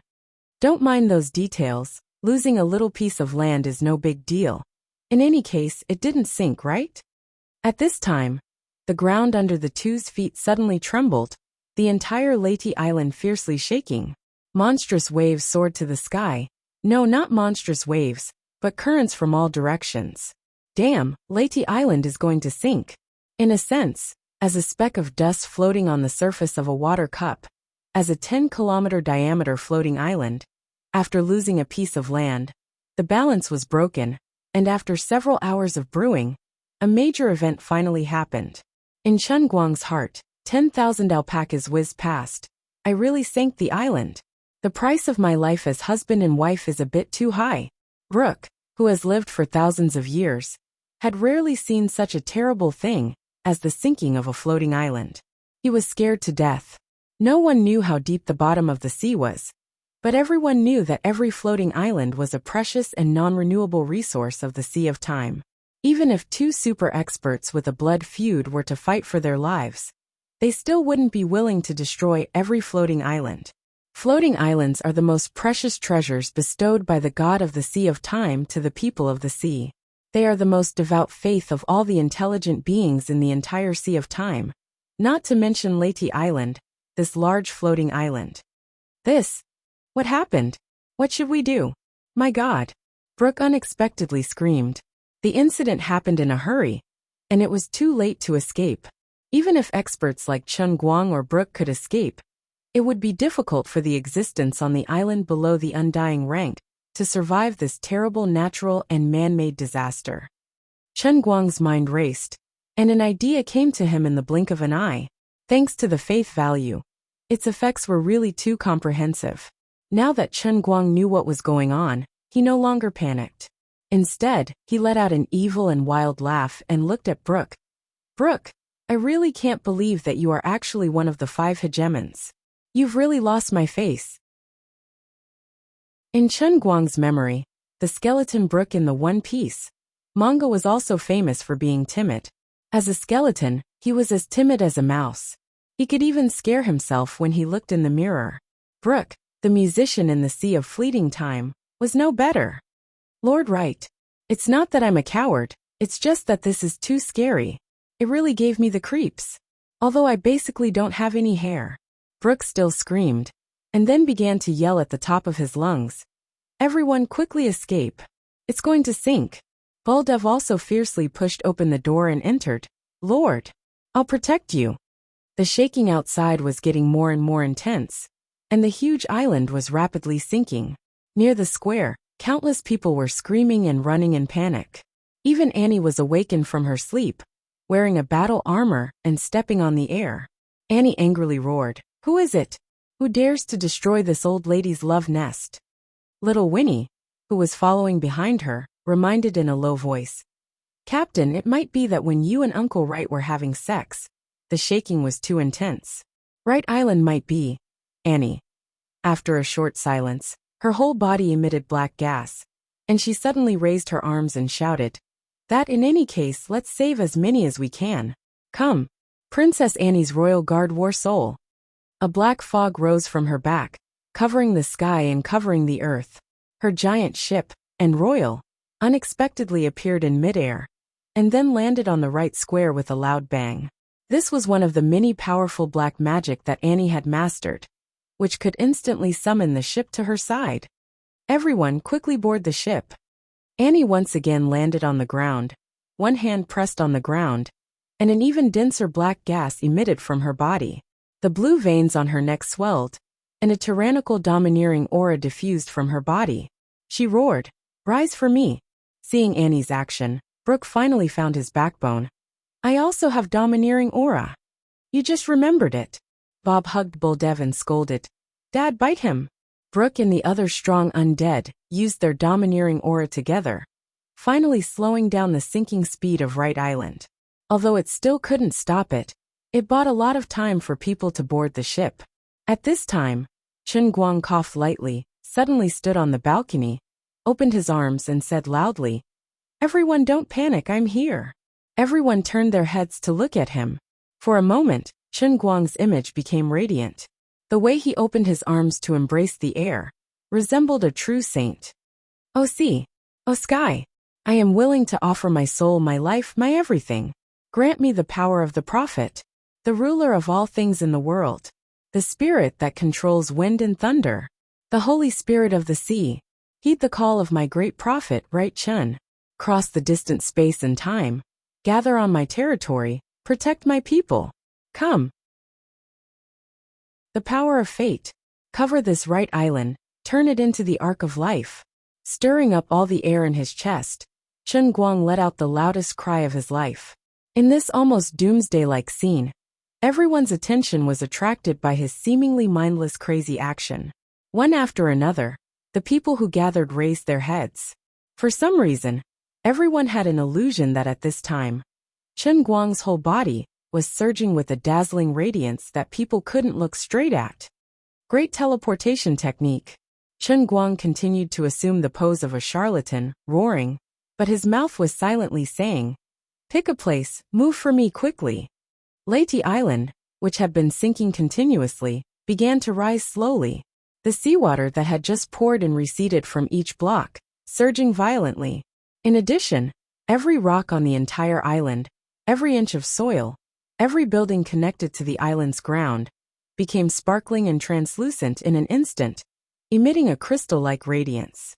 The entire island continued to rise, and an unknown buzzing sound resounded throughout the world. Although no one knew what was happening at this time, this phenomenon was clearly beyond everyone's understanding. "A miracle, an inconceivable miracle," Brooke exclaimed while covering his mouth. Annie also withdrew her domineering aura, her eyes filled with excitement and worship. "I knew you could do it. Worthy of being my Annie's man." Bob raised his arms and shouted, "My great master! Bob is your eternal believer." Brooke's eyes were filled with tears, thinking, "Luffy, did you see? Finally, such an inconceivable strong person appeared on the sea of time. He will certainly lead us to find true freedom." Chen Guang smiled at everyone, trying hard to maintain his unfathomable appearance, thinking, to be honest, if not for this matter, I really didn't know that moving Wright Island would cause such a big commotion. Now it's good, letting everyone experience it in advance, so that next time they can be mentally prepared. It's a blessing in disguise. Just don't know where it will be moved to. The radiance on the island gradually became more and more intense, including Chen Guang. Everyone couldn't see anything clearly, only a stretch of white. Even the people next to them couldn't see clearly. Finally, when everything became quiet, all the radiance suddenly disappeared. All around, it was pitch black. One couldn't even see one's fingers in front of one's hand. The rumbling sound didn't seem to stop. still sweeping towards the island like a tsunami. F*ck. I mean, randomly pick a place, but you can't directly choose the bottom of the sea. Regarding this situation, Chen Guang immediately understood. This is F*king embarrassing. I thought you were floating in the sky, but in the end, you are even more unreasonable. Teleportation. Teleportation is fine, but you directly teleported to the bottom of the sea for me. Hey 110, come and save me. There's a cup here showing off. The situation is already out of control. Little Yaoling couldn't save him. In the darkness, the turbulent sea swept over like a huge swallowing beast. In the face of the majesty of nature, even Brooke and Annie, who stood at the top of the world, were filled with a feeling of powerlessness to resist. It's over. This time it's completely over.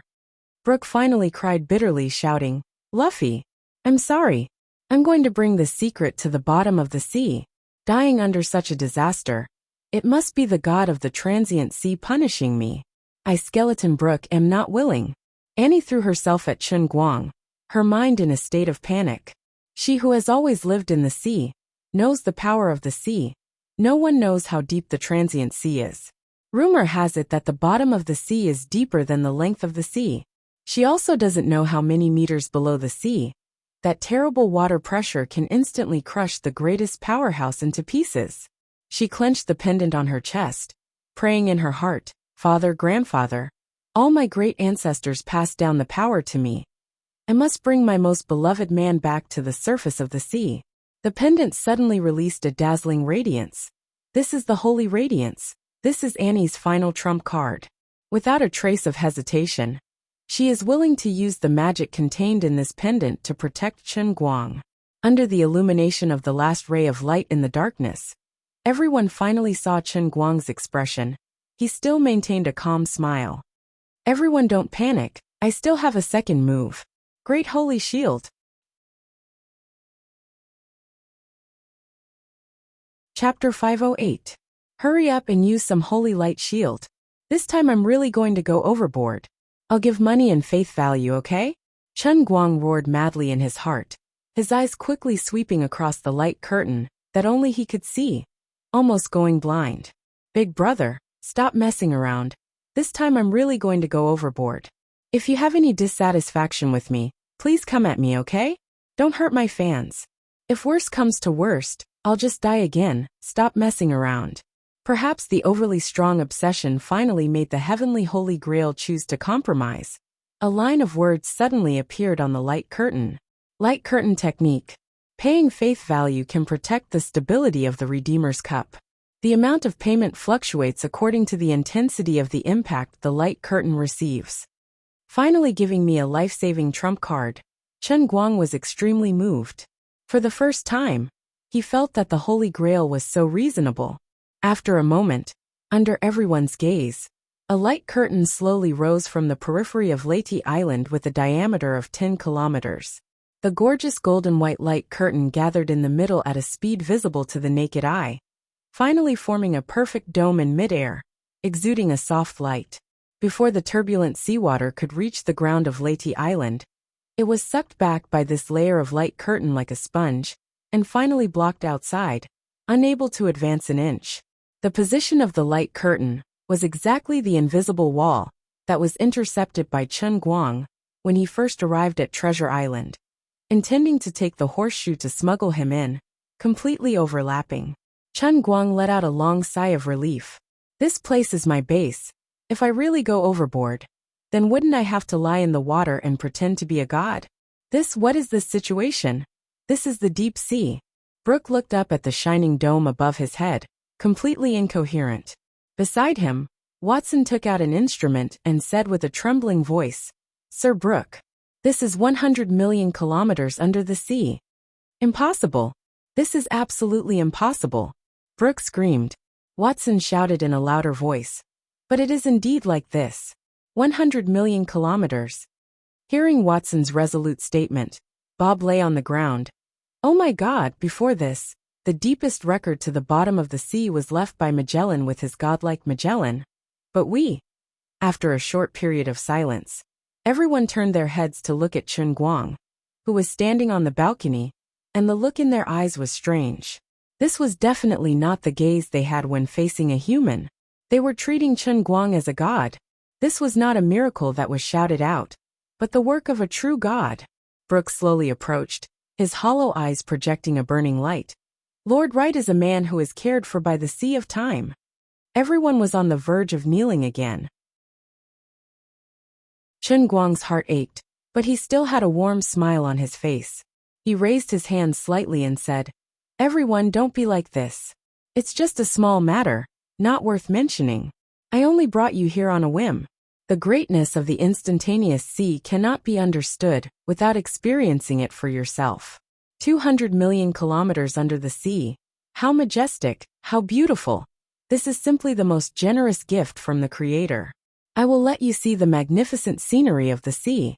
Wright said, "Let there be light. Light." He continued to pay the faith value and turned on the searchlight function. Rich, willful, saved for 100 years. How to spend it, how to spend it. Wright Island became the sun under the sea. The strong light from the center of the dome straight into the distance. This beam of light shone on the bottom of the sea, revealing a pitch-black giant that was so huge that it almost made one's mind stop at first glance. It was boundless. Chen Guang thought, "This is most likely the legendary undersea continent, the old man's tea foam." The group of people looked into the distance with a heart full of curiosity, and sure enough, they were captivated by the extremely spectacular scene. Brooke forcibly suppressed the excitement in his heart, and finally found an opportunity to approach Chen Guang and whispered, "Lord Wright, I have something to say to you. Mr. Brooke, if you have something to say, just say it. You and I don't need to be so polite."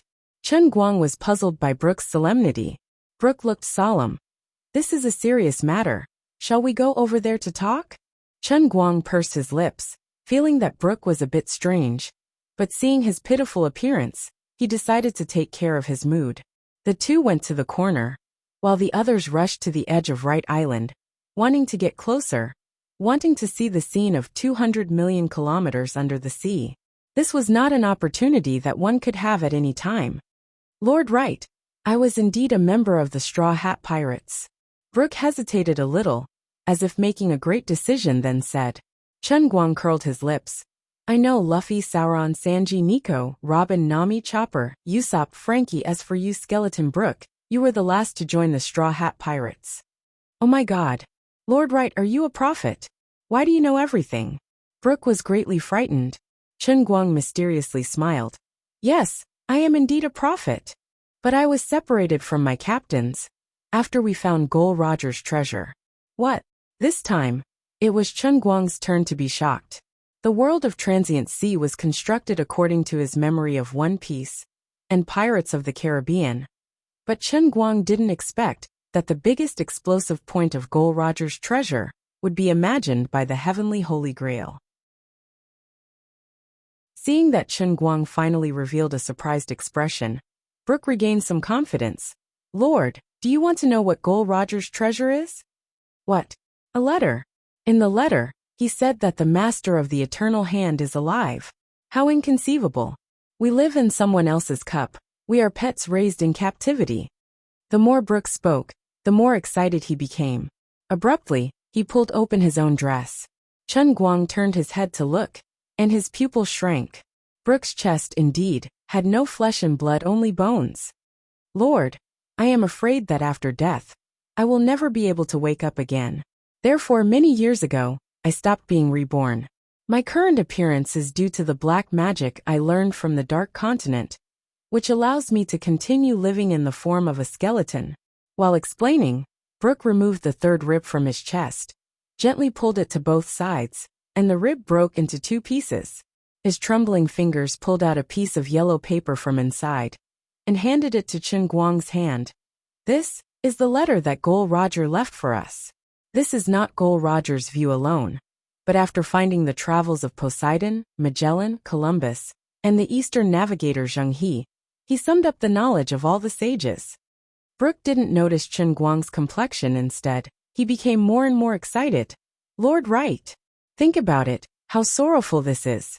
In order to find out the truth of this mystery, My captain and other companions have already gone to the endless deep sea, and I am shouldering the hope of returning to the 5 great seas to pass on this secret. I know that by doing this, we are becoming enemies with the entire sea, but I have no way out. Gol Roger has already paid with his precious life, and he doesn't hesitate. I, Brooke, am also willing to sacrifice everything for the people of the entire transient sea to obtain freedom. Brooke fiercely knelt on the ground. Lord, I was already in despair, but your appearance let me see new hope. You have opened the era of the strong. Please lead us to break out of this terrible cage and rebel against the master of the eternal hand. We must truly live. Chen Guang blankly looked at Brooke from this skeleton guy's eye sockets, projecting a fanatical light like that of a party member. His whole person is like a Spartan. Although I don't want to admit it, the master of the eternal hand that you must rebel against is the fucking old man himself. You are making things very difficult for me. Brooke, don't be too excited. Until now, how many people know and believe this matter? Chen Guang strived to calm himself down, calmly asking, simultaneously bending over to help Brooke up. Until now only me and my assistant Watson know. I have tried to talk to Teach and Dutchman David and Dred Sickle, but they all thought I was joking. I didn't dare to tell them that I received Gol Roger's letter and could only talk to them. This is my own speculation. I already have no next resurrection. They are all our last hope. I can't let the curse of the transient sea spread from me to them. Because you are the son of God favored by the sea, I dare to talk to you. Brooke's tone became more and more devout. Chen Guang very much wants to tell him that the old man isn't the son of God. The old man is your God. Regarding your experience, I am very sympathetic, but I am also helpless. Although I can use faith to stir up the wind and rain in the transient sea, I can't make this plane advance a step from the lower plane of the transcendent Holy Grail. But if this matter were to spread out, it would be too sad. At this time, Chen Guang's mind recalled a movie he watched a long time ago, The Wonderful Night at the Museum. In that movie, the toys were endowed with life, turning into one living person or animal after another. But no matter how real they look in the movie, they are in the end toys living on the screen. They are infinitely far away from the real world. When the movie ends, their lives are declared to have come to an end. At this time, the people in the transient sea, relative to Chen Guang and the real world he lives in, are a bit like the characters in The Wonderful Night at the Museum, real, yet illusory. Now in this illusory world, someone suddenly tells him, I have discovered this world's secret. I beg you to lead us to rebel against this cruel fate, to overthrow the ruler of the eternal hand. A strong sense of incongruity and powerlessness makes Chen Guang at a loss. He is a little moved by Brooke's faith and spirit. In addition, standing in front of him is not only Brooke, but also the countless fearless warriors who have fallen in the pursuit of truth and freedom in the transient sea. Chapter 509. For example, Poseidon, who fought against the sea for his entire life and used his body to defeat Sea Emperor-level monsters, creating the first Sea Emperor-level powerhouse. Magellan, who spent tens of thousands of years traveling to every corner of the 5 seas and 1/3 of the outer sea, drew the first sketch of the eternal hand. He lived alone at the border of the Sea of Moments for tens of thousands of years. Every time he was reborn, he would rush to the corner where he could see the hands of eternity without hesitation.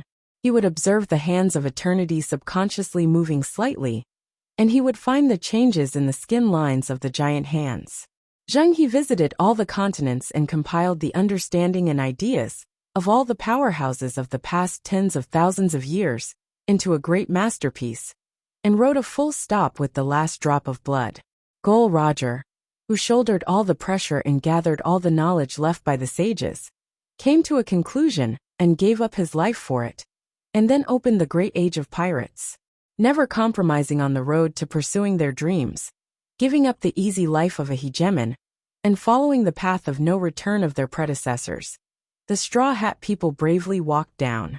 Every one of them was so great that even Chen Guang, the master of the transient sea, felt very insignificant. Chen Guang was almost suffocated by the persistence of this group of dolls. If he had the ability, he certainly hoped to give the entire transient sea a more real life. Let them be free, and let the transient sea become the same as the universe where the Earth is, become a real plane or universe. But at least for now, Chen Guang couldn't do it and didn't know what to do. He was helpless. Brooke, I understand your feelings, but right now we really can't do it, and there is nothing I can do. Chen Guang wanted to say some lies to comfort him, to give him some illusory hope, but as soon as the words came out of his mouth, he unconsciously spoke the truth. Brooke's excitement, like a candle broken by cold water, was completely extinguished in an instant. Chen Guang was a prophet in his mind. If a prophet said so, then perhaps there really was no hope. Moreover, Chen Guang's tone contained a certainty that only he himself knew. Unlike others, Chen Guang had already seen through the greatest secret of the instantaneous sea, so when he spoke, there was a hint of his own judgment in it. Perhaps Chen Guang himself didn't realize it, but Brooke could hear it. His eyes gradually darkened, and his bones that were constantly trembling from excitement and agitation also slowly calmed down. Lord Wright, do we really not have the slightest chance? Because of his absolute trust and worship, Brooke simply didn't ask where Chen Guang's judgment came from, only using a tone of seeking confirmation, wanting to hear this despairing answer again. Chen Guang nodded. Yes, no chance at all. Even if you have already created such a great art, with your help, the pirates of the Shuzhou Ocean are becoming stronger every day, and we even have 5 hegemons, and even a powerful prophet like you. Is it still impossible? Yes, impossible. Brooke, don't ask me this question again. This matter is beyond your imagination. Chen Guang somewhat impatiently waved his hand. The more Brooke asked him, the more helpless Chen Guang was. Sorry, I didn't mean to make you unhappy. Brooke turned his face away, remaining silent. Chen Guang thought for a moment, then said, Brooke, what I said is that there is no chance now, but it doesn't mean that it will be impossible in the future. I don't want to easily make any promises. There are a lot of things that I can't say to you too clearly, but what you want to do, what you want to obtain, is equally recognized by me. In the future, sooner or later, there will be a day when I will bring freedom to the people of the instantaneous sea. Therefore, you might as well try to live longer, so that you may have the opportunity to see that day. Chen Guang's mood was very complicated, and also very strange. He didn't understand why he wanted to bring this group of people to rebel against his rule. It was simply stupid. Perhaps what Lioli said was really right. After all, he didn't have the potential to become a god. He couldn't be like the gods in other novels, seeing mortals as ants, being moved by his own toy, and then wanting to help the toy get rid of his control. This was really King sad. On the other side, hearing his words that weren't a promise but were better than a promise. In the blink of an eye, Brooke's eyes lit up again. While the two were chatting, Baldev ran over with Bob in his arms.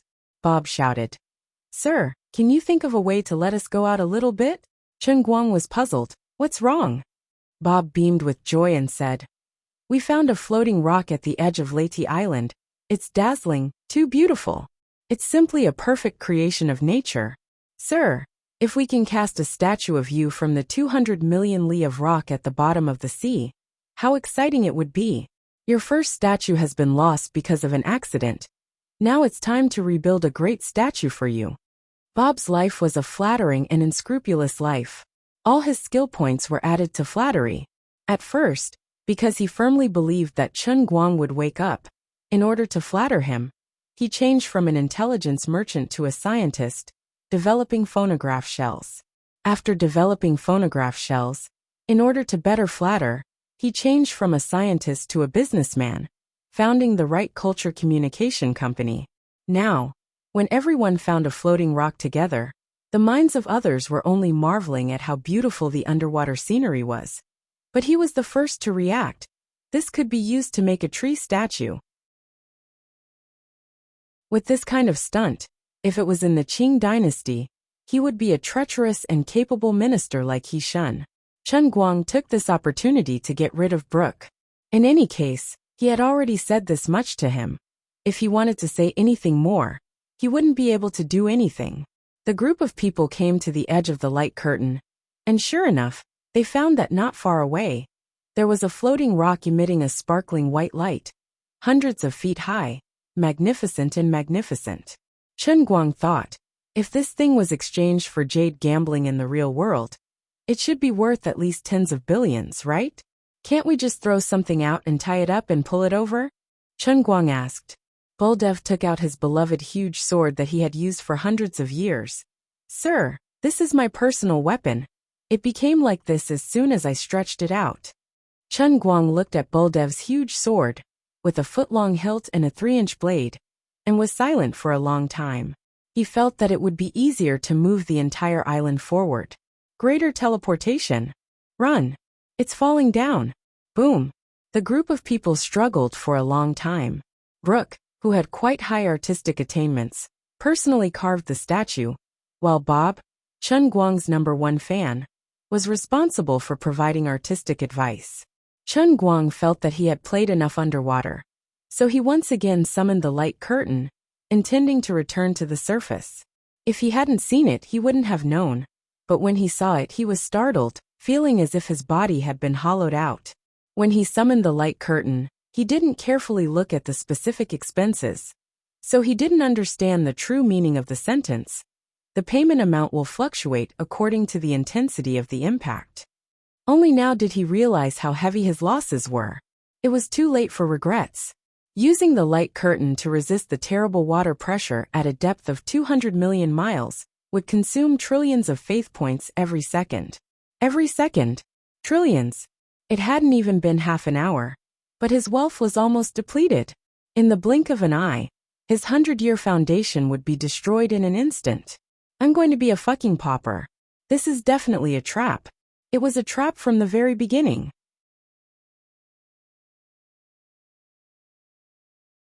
Chapter 510. Chen Guang clenched his teeth thinking, it must be the heavenly holy grail purposely made me move to Leyte Island, purposely tricked me into this water, purposely created such a high cost, just to make me return to before liberation in a second. Don't spout nonsense, it was not the heavenly holy grail. At this moment, Azure's voice rang in his mind.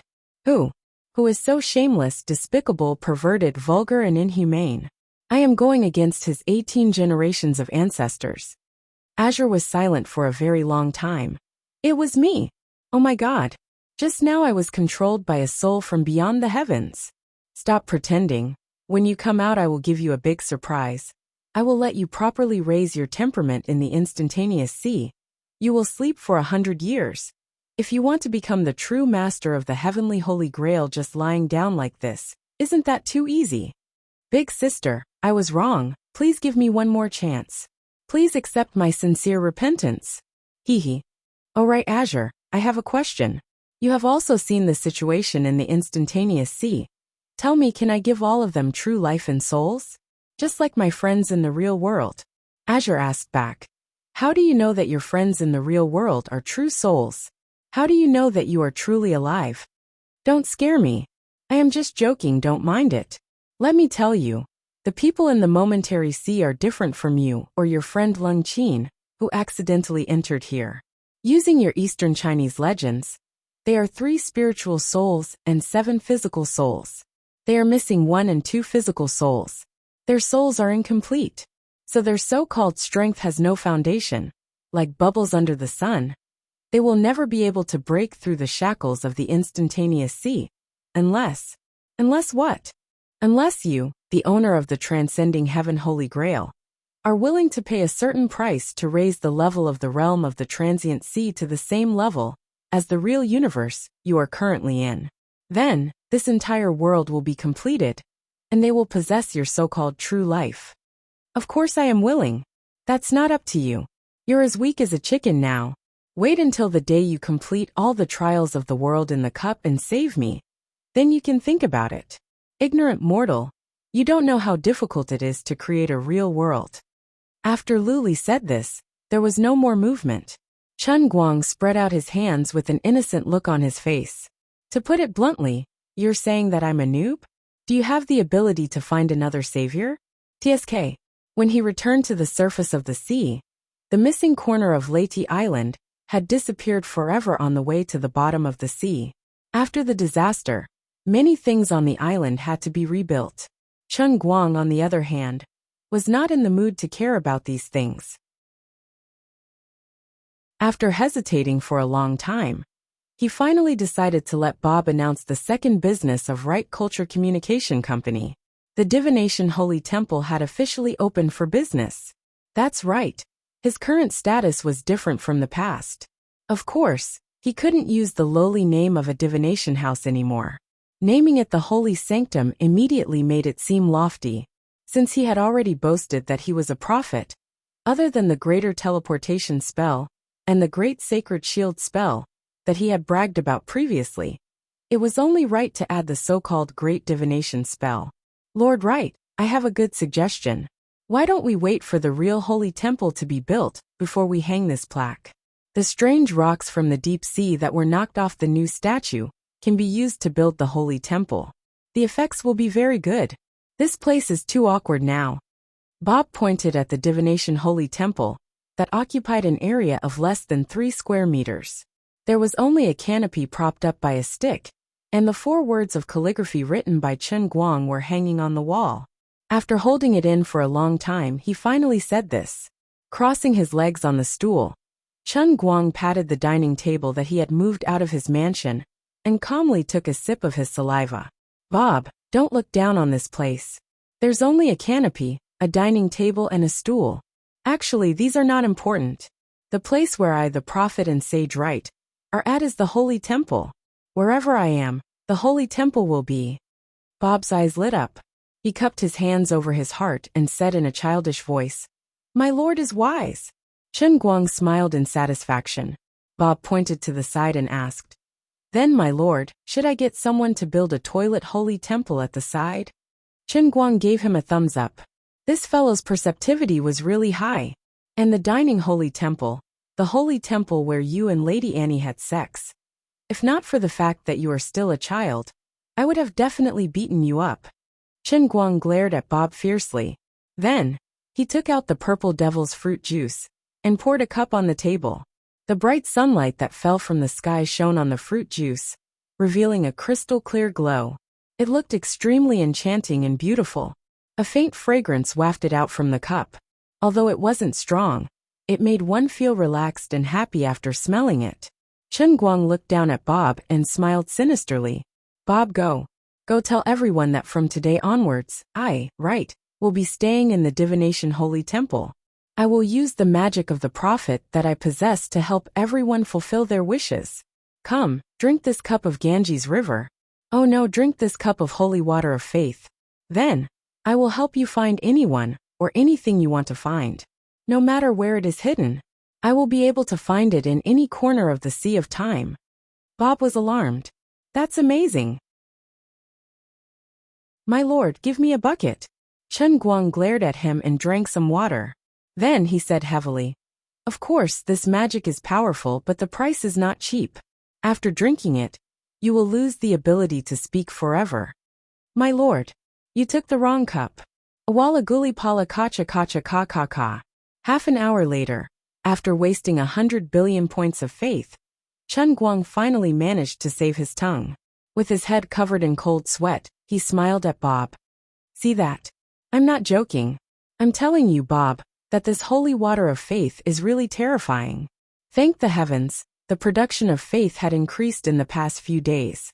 Otherwise, he would not have been able to sustain the expenditure of 100 billion points. As for where the growth was, Tintin indicated that the Buddha said, I can't say. Chen Guang did not expect that his first guest would be Annie. My dear bed leader. Oh no, Captain, we can discuss this in private, but I really cannot give you this water. Who are you looking for? Must I? If not, I can get Dolly to drink it on my behalf. Chen Guang rejected decisively. The Dolly that Chen Guang was referring to was a famous chatterbox on Annie, the kind that irritated people. Annie shook her head. No, this is my own matter. Don't torture Dolly. I want to find that traitor Jack and tear him to pieces. I still don't know what happened between you and him back then. Chen Guang was very surprised. He did not expect Annie to hate Jack Sparrow so much. He took away all the souvenirs you left me back then, Annie said angrily. Chen Guang was at a loss. Souvenirs? Annie nodded and moved closer to Chen Guang's ear. She gritted her teeth and whispered, "Yes. Jack Sparrow is as cunning as a fox. He knows that the biggest secret that allowed us to not die on in royal is related to you. So he took away all the clothes you have ever worn, your saber, everything you have, including your underwear. When he escaped, he jumped into the sea wearing all your clothes. I seriously suspect that all 7 of your underwear were worn by him." Chen Guang was furious. This is indeed unforgivable.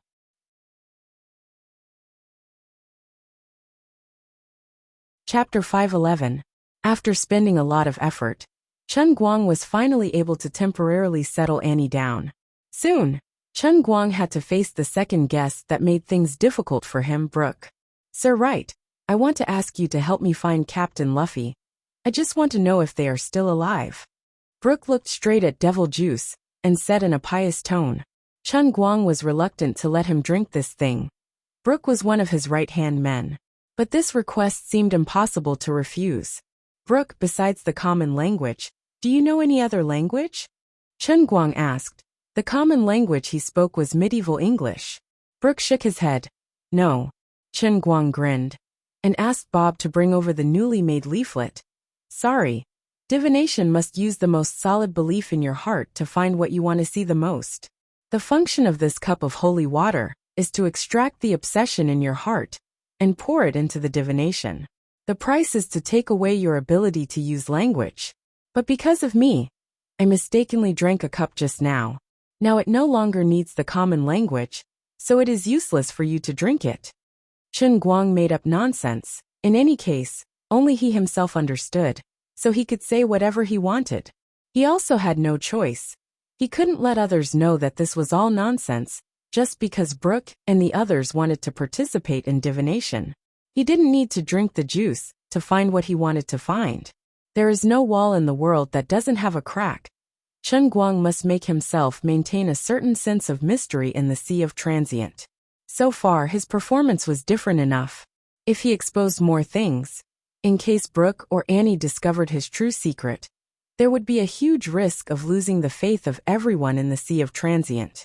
Although the secret that the Eternal Hand was still alive was temporarily hidden in the heart of Brooke and Watson, but it was clear that in the long history of the Sea of Transient, there has never been a lack of strong people who used their lives and faith to explore the truth. This was like the wheel of history, unstoppable, with an extremely long history and a population of 178 billion people. There would always be a continuous emergence of amazing experts. They had experienced a life full of opportunities and risks, step by step reaching the peak, and finally embarked on the path of seeking the truth. The era 2 to 3,000 years ago belonged to Luffy and the Straw Hat Pirates. In the current era, there was Brooke, Annie Polly, Blackbeard Teach, and the rapidly rising Jack Sparrow. Who knew how many strong people would appear in the next era? Of course, Chen Guang, their imaginary enemy, was not afraid of these people's efforts and struggles. He even cheered for them in his heart and personally participated in it, contributing his strength. Of course, Chen Guang was not cultivating enemies for himself, but he knew that these people's resistance would never succeed. The only one who could truly change the world was Chen Guang himself. However, it was precisely because Chen Guang could see their despair that he admired their persistence. As for now, for the time being, let them live in this idea that they knew a little bit, but couldn't see through it. Brooke was very disappointed, but Watson suddenly stood up from the side. "Sir, I can speak a total of 7 languages. Let me drink the holy water of faith, and let me fulfill Lord Brooke's wish." Brooke waved his hand. "No." Watson turned his head and stubbornly looked at Brooke. "Lord Brooke, I have followed you for hundreds of years. I know your heart's desire. For me, not being able to speak is nothing. As long as I can continue to follow Lord Brooke, my life has meaning. Fulfilling Lord Brooke's wish is my Watson's obsession." Without waiting for Brooke to speak again, Watson fiercely picked up the cup on the table and ferociously gulped it down. "Watson." Brooke couldn't say anything else. Chen Guang slightly nodded. put a box on the table, and then said, "Watson, in your heart, desperately think of what you want to see the most, and then look inside." Divination ball, no, perhaps it should be called a telescope, was embedded in this wooden box by Chen Guang, and the eyepiece was embedded in the hole, resembling a kaleidoscope. As for the obsession in Watson's heart, it was pure nonsense. The only one who could really influence the scene in the telescope was Chen Guang himself. What he wanted others to see, others could see. After a long time, Watson turned around with a flushed face. It was obvious that his mood was extremely agitated. Wooloo. He couldn't speak. But it didn't matter, he could still write. Brooke pulled Watson far away. He didn't want Watson to speak of this matter in public. Chen Guang watched the two leave. At this time, his heart was also quite moved. The same scene not only appeared in the telescope, but also appeared in Chen Guang's heart. Luffy and his party didn't die. They broke through all obstacles. And after resurrecting again and again, relying on the bonds between companions and their formidable individual strength, they gathered together again and again. At this time, they were living on a certain floating island at the end of the Sea of Time. Next to this floating island was the legendary transparent barrier that could never be broken, which was also the side wall of Chen Guang's cup. Apart from this, the so-called eternal hand had already disappeared.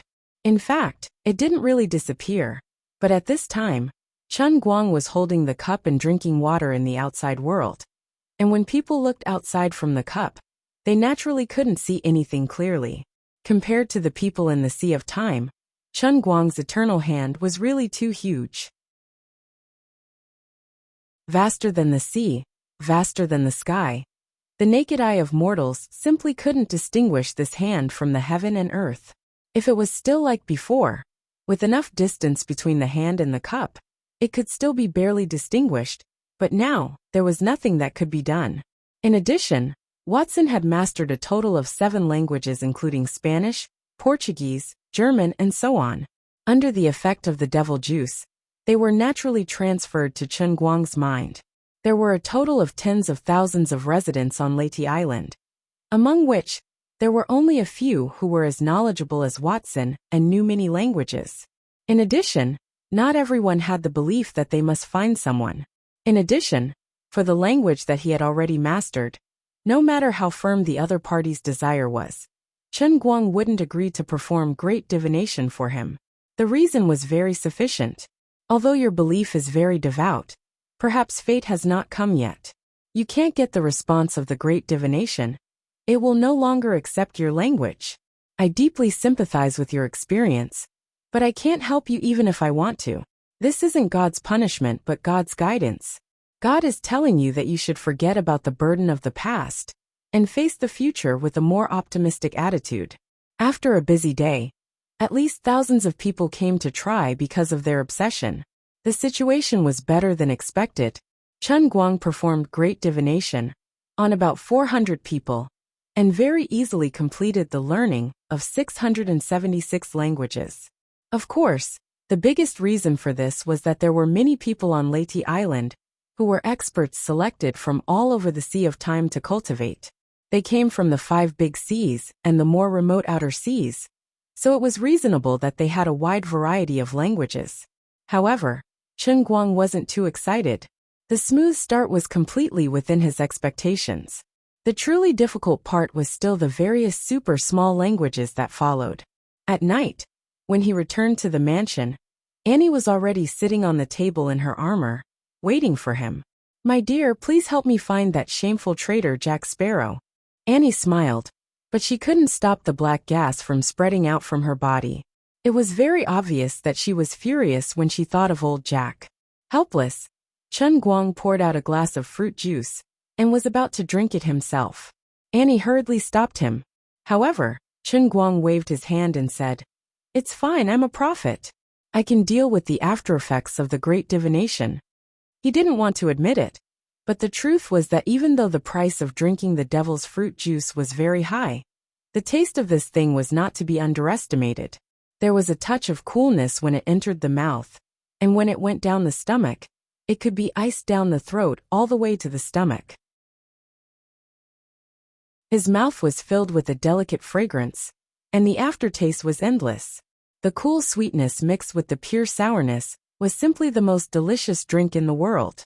As a knowledgeable person who had tasted countless cola, orange juice, Fanta, Sprite, Rising Sun, Wanglaji, Hekazeng, Nutrition Express, and many other drinks in modern society, Chen Guang felt that the taste of these things couldn't even compare to 1/10,000th of the old man's devil's fruit juice. The devil's fruit juice had a devil-like allure, and one would immediately become addicted after drinking it by mistake. I can't take it anymore, I'm addicted. Let me take another sip. Unlike others who couldn't speak after drinking it, Chen Guang felt that he could constantly save himself. After drinking it, he pretended to pounce in front of the divination telescope and stared into it. Chen Guang had long known that old Jack had an evil streak in him. He was greedy and selfish, quick-witted and cunning. He was unruly and crafty. Back on the Inn Royal, he was used to using a large knife to shave his beard, pretending to be boorish to fool others. But no one hated him, because under his countless flaws, he still had a pure soul. He was once a military officer on Middle-earth, commanding a fleet. But later, because he couldn't stand seeing the nobles of Middle-earth trampling on the slaves, he released a ship full of slaves that he was supposed to be escorting. Later on, he was wanted by the nobles, and eventually became a pirate. He had a mischievous personality, but he wasn't a bad person, and he was strong.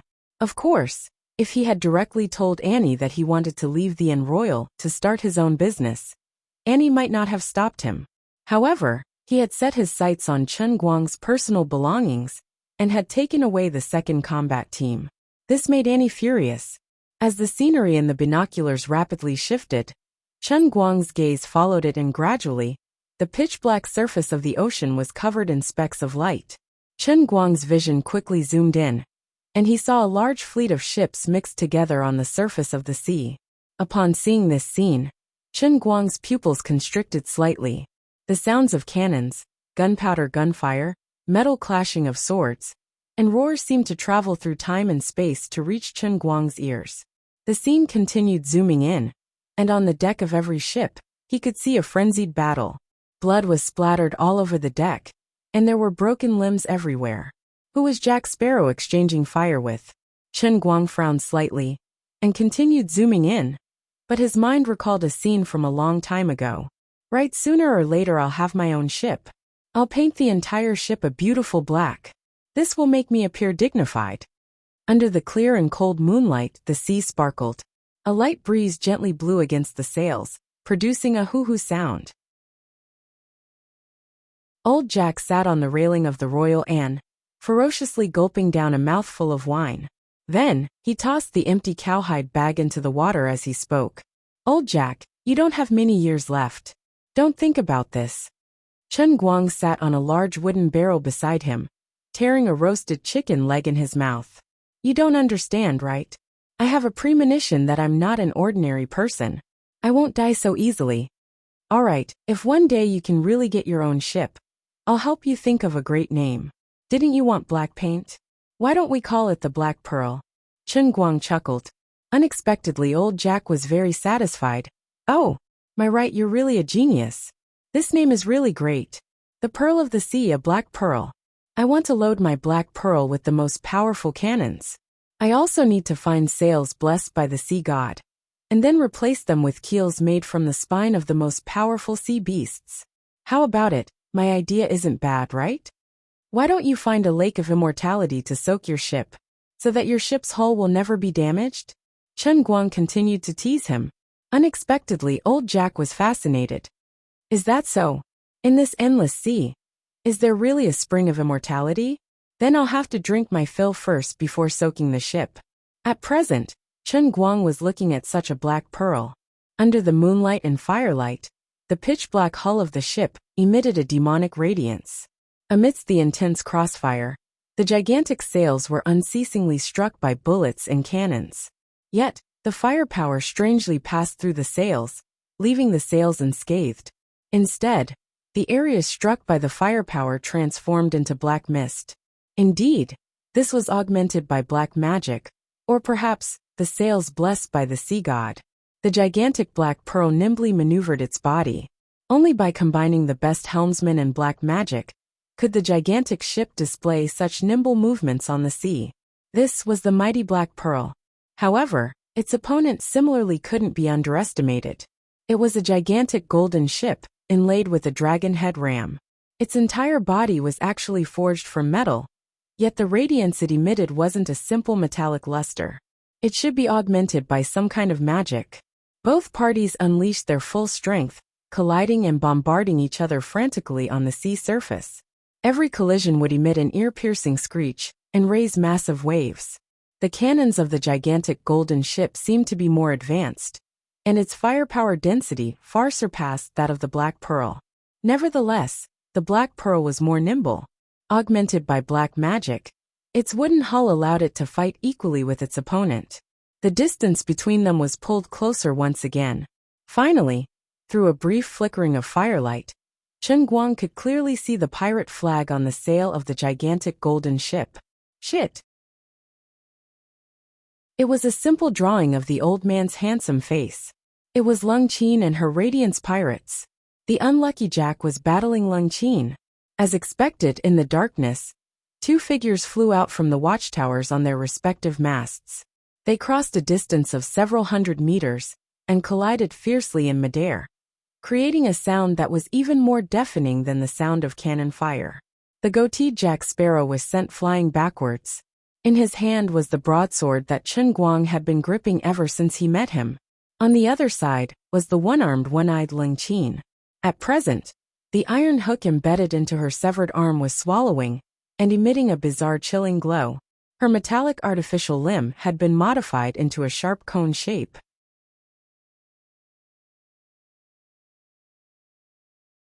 Chapter 512. Seeing Lung Qin's appearance, Chen Guang was puzzled. It had been 100 years since he entered the Sea of Moments. Logically speaking, Lung Qin should have been reborn at least once. When she first appeared here, she was crippled. At that time, Chen Guang did not think much about it. Later on, when he thought about it, he felt that it was strange. After all, Lung Qin could not have entered with her body, but with her soul. Since that was the case, why was she still crippled? Now she should have been reborn once, but her body was still incomplete. This didn't make sense. Could it be that she was the same as me, and had an immortal body in the Sea of Moments? The more Chen Guang thought about it, the more he felt that it was highly possible.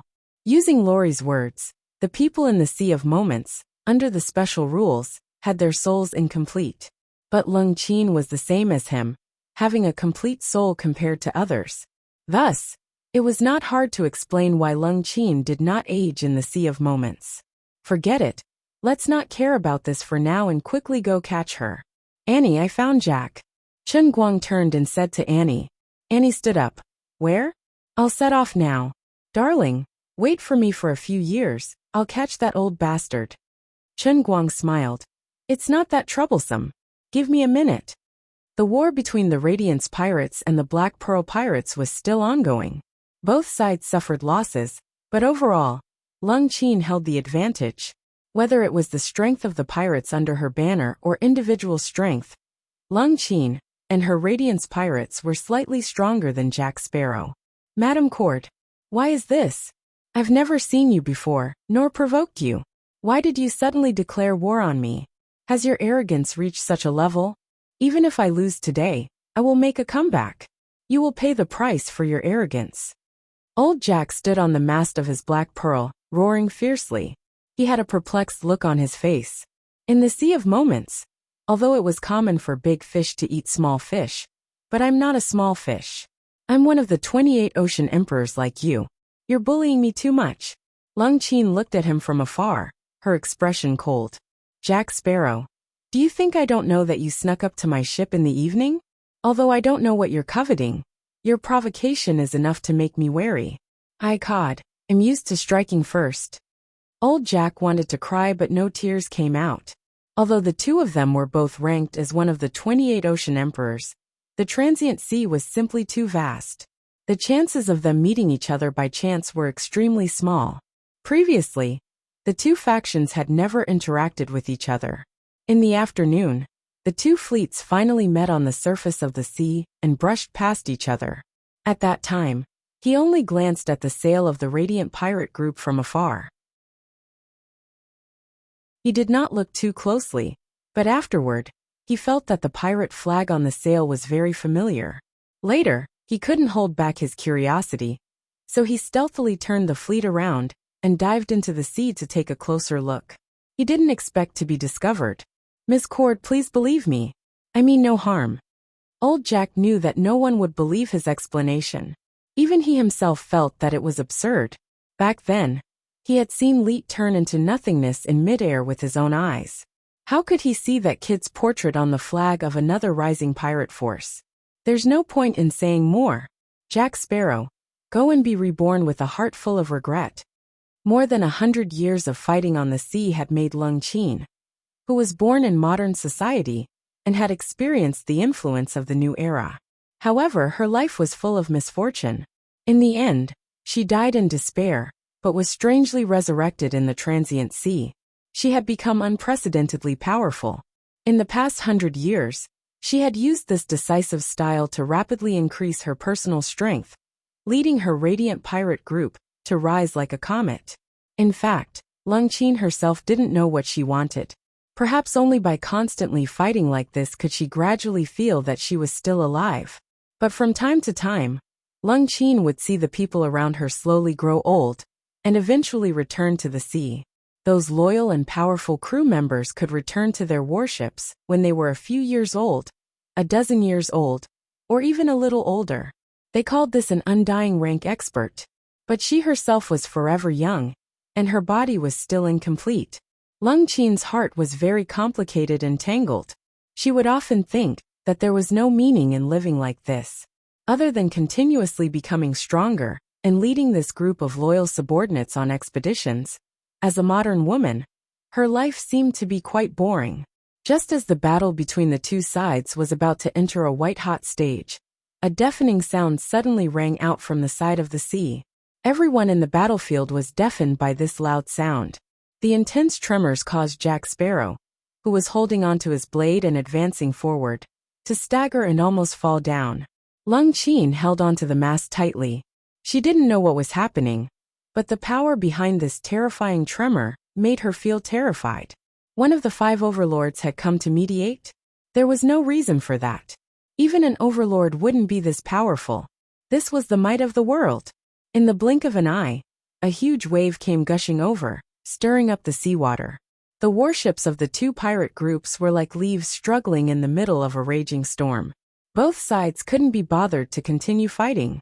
Rays of black magic light lit up one after another, and they finally managed to resist the impact of this sudden huge wave. Under the moonlight, a white silhouette that was like a mountain gradually appeared, getting closer and closer. The white silhouette's light rapidly converged, but it turned into a huge black silhouette under the moonlight, giving the two pirate groups a suffocating pressure. Lung Chin opened her mouth slightly. Oh my God, this is a floating island. As an outsider, she might not understand the significance of a floating island, but Jack Sparrow did. The impact he received was even more intense.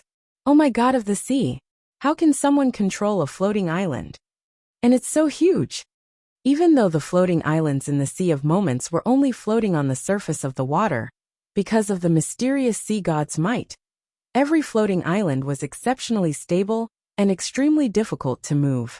Moving a huge island with a diameter of 10 kilometers had long surpassed the limits of the strongest overlord in the Sea of Moments. It also exceeded Jack Sparrow's common sense.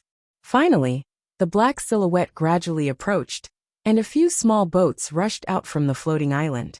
Jack Sparrow's face was ashen. What kind of terrifying force was the other party? Could it be that an existence above the overlord had appeared in the sea? Old Jack, am done for. Bastard Jack, you're dead. Just as old Jack was thinking about this, a stern shout came from one of the boats that had rushed out, causing him to shiver all over. Damn it! Annie! Mamma mia! I'm really done for.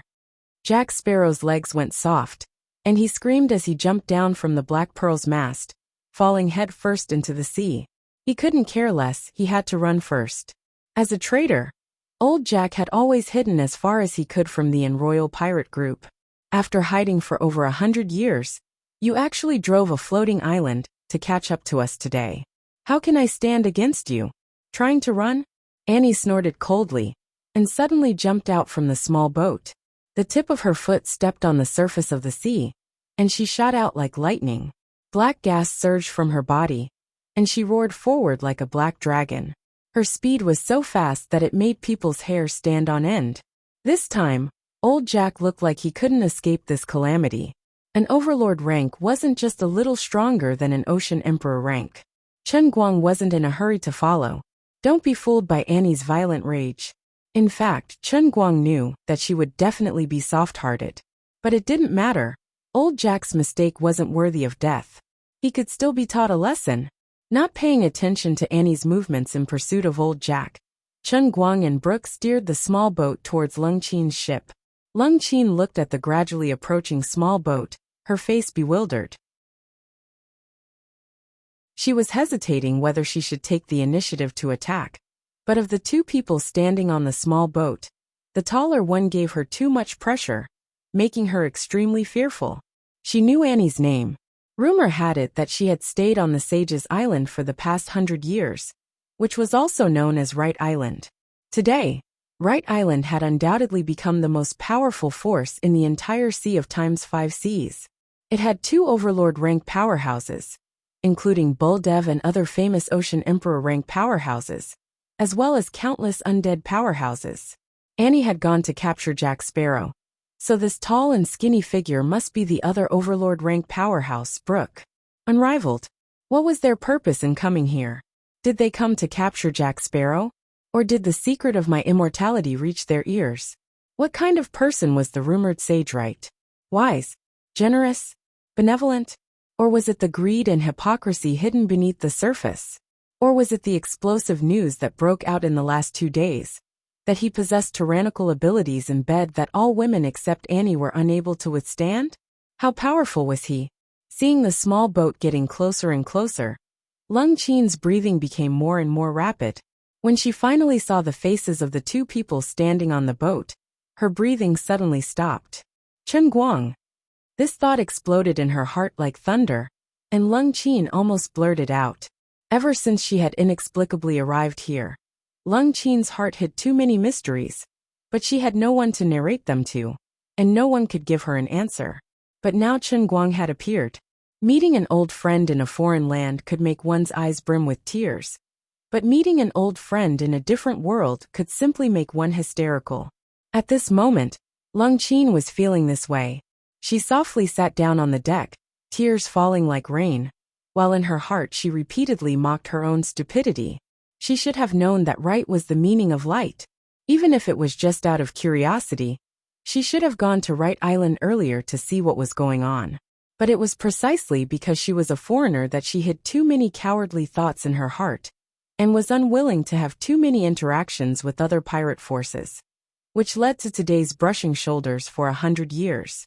With Chen Guang's current reputation in the Sea of Time, it was naturally impossible for Lung Qin not to have heard of him. Even in her own bedroom, there was a phonograph with his music on it. But she thought it was just a coincidence. And at the same time she was afraid of the 2 prominent hegemons of Right Island. She was afraid that more people would know the secret of her immortality. After several struggles in her heart, she finally chose to turn a blind eye. Of course, later Chen Guang simply fell into a deep sleep, and Brooke announced to the public that the sage was in seclusion.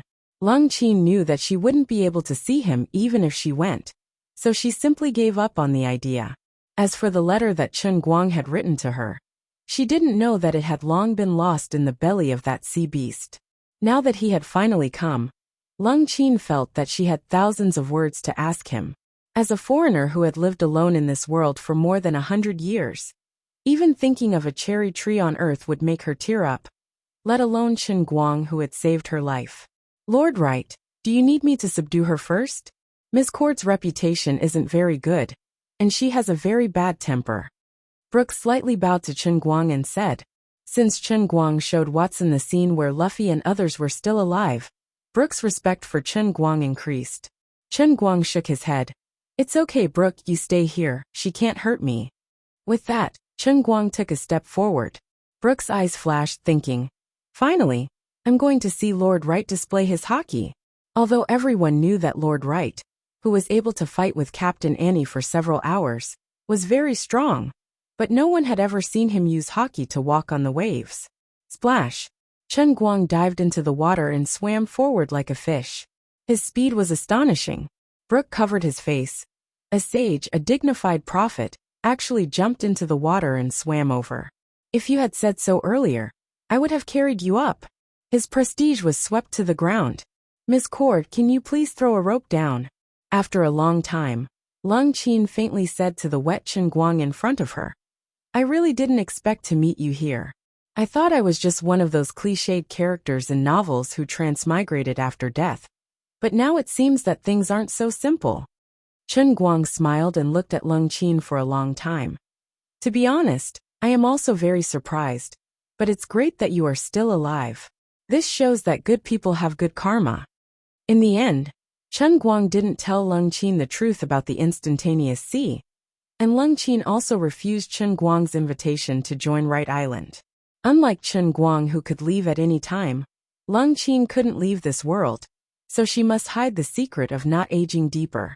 In this world, although she was powerful, she was more lonely than anyone else.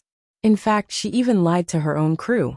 Although her body didn't age, she would constantly think of ways to make herself look older as time passed. Moreover, she suddenly disappeared from her fleet 20 to 30 years ago, leaving behind a suicide note. After a dozen years, she dressed up very young and returned to the ship, creating the illusion that she had died once. In the Radiant pirate crew, she could maintain her prestige, and no one would suspect her.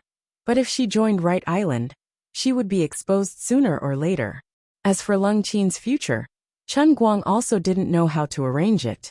She was an anomaly in the instantaneous sea, with a soul similar to his and not aging, but she didn't have the identity and status of a true master of the whole world like him. The two didn't even talk for long. When Chen Guang told Lung Qin that he would leave the instantaneous sea sooner or later and return to reality, Lung Qin planned to quickly leave. In the real world, she had already become a box of ashes, and the current Chen Guang had no way to bring her out. No matter what, live on bravely and strongly. Standing in front of you is a man with unlimited possibilities. In the future, sooner or later, I will be able to let your husband and your child appear in front of you again. Before the two of them said their goodbyes, Chen Guang left behind the most important promise he had made so far. Lung Qin, who was standing at the stern of the ship, turned around and smiled. Thank you. With these words of yours, I can live for another 100 million years.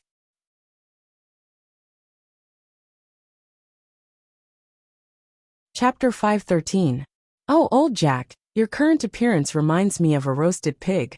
Watching Jack Sparrow being beaten into a ball of lightning by Annie, Chen Guang felt sympathy for him. Jack Sparrow sat cross-legged on the deck of the Black Pearl with a bruised and swollen face, smiling helplessly.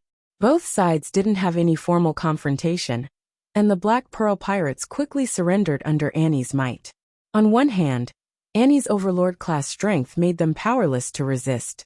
On the other hand, the majority of the Black Pearl pirates' backbone came from the second battle squad that defected with him.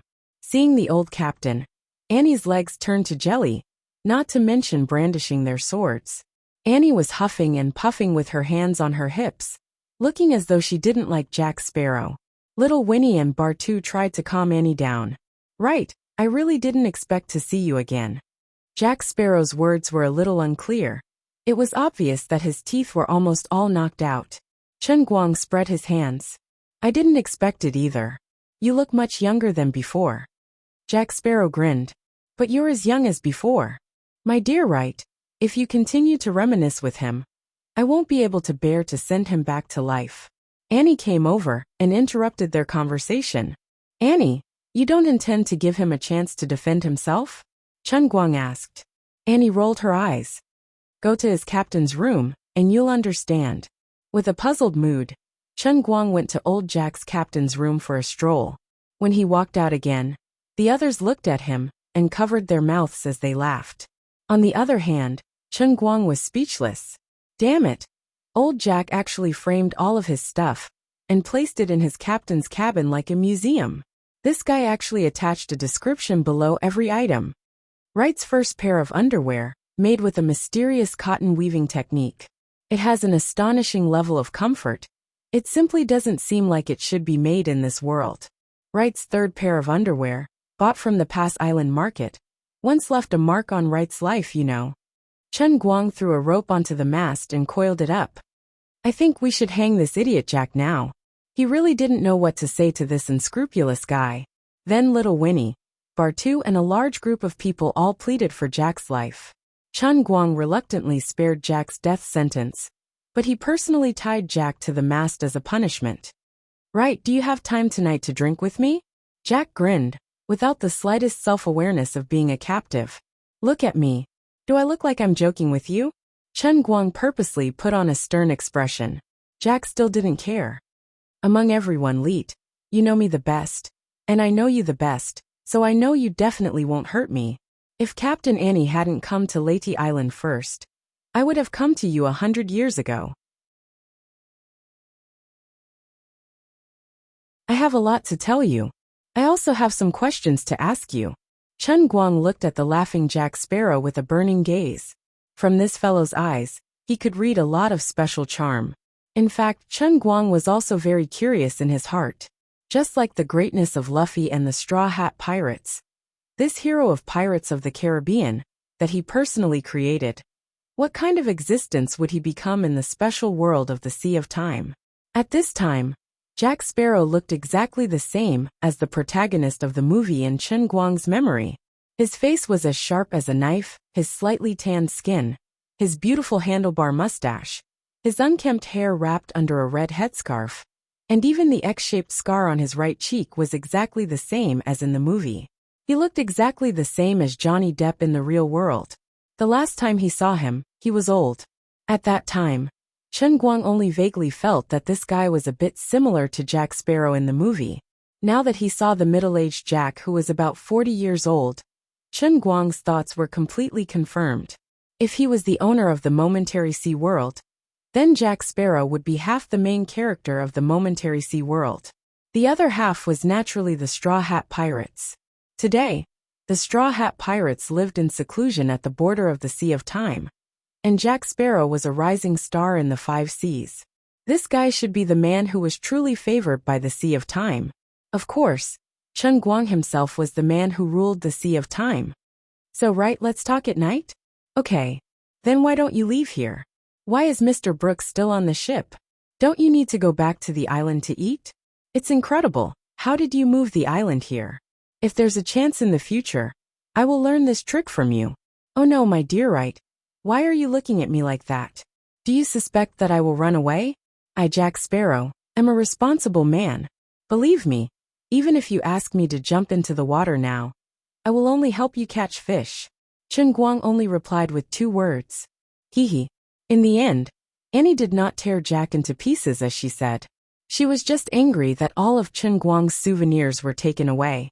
After beating this guy half to death, the anger in her heart was appeased. When Jack left without saying goodbye, although it was heartbreaking, he did not become an enemy of the Royal. On the contrary, from time to time, he used his own channels to quietly send information to Winnie Jr. and Bartu, helping Annie through many difficulties. It was just that the 2 sides could not put down their pride, so they did not reach a reconciliation. Just like now, Annie had actually forgiven him, but on the surface, she still looked like she did not want to see him. In fact, she had already returned to the island, letting Jack Sparrow do whatever he wanted. Her meaning was very clear. If you still want to leave, then you really can leave at any time. Regarding Annie's decision, Chen Guang was non-committal. This guy Jack was destined to be the protagonist. His legend had just begun. It was impossible for him to die in Annie's hands. Even if he was chopped into mincemeat, it would not prevent his soul from resurrecting somewhere else. Apart from that, Chen Guang sensed an extremely tyrannical life force from this guy. even more tyrannical than the overlord-class experts like Annie and Brooke. Furthermore, his ship was also very special.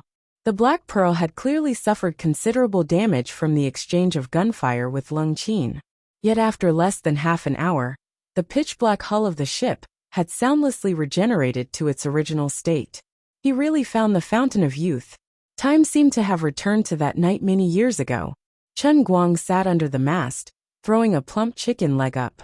Jack accurately caught it with his mouth, then vaguely said, "You have to let go of my hand. How can I chew a chicken leg with only my mouth?"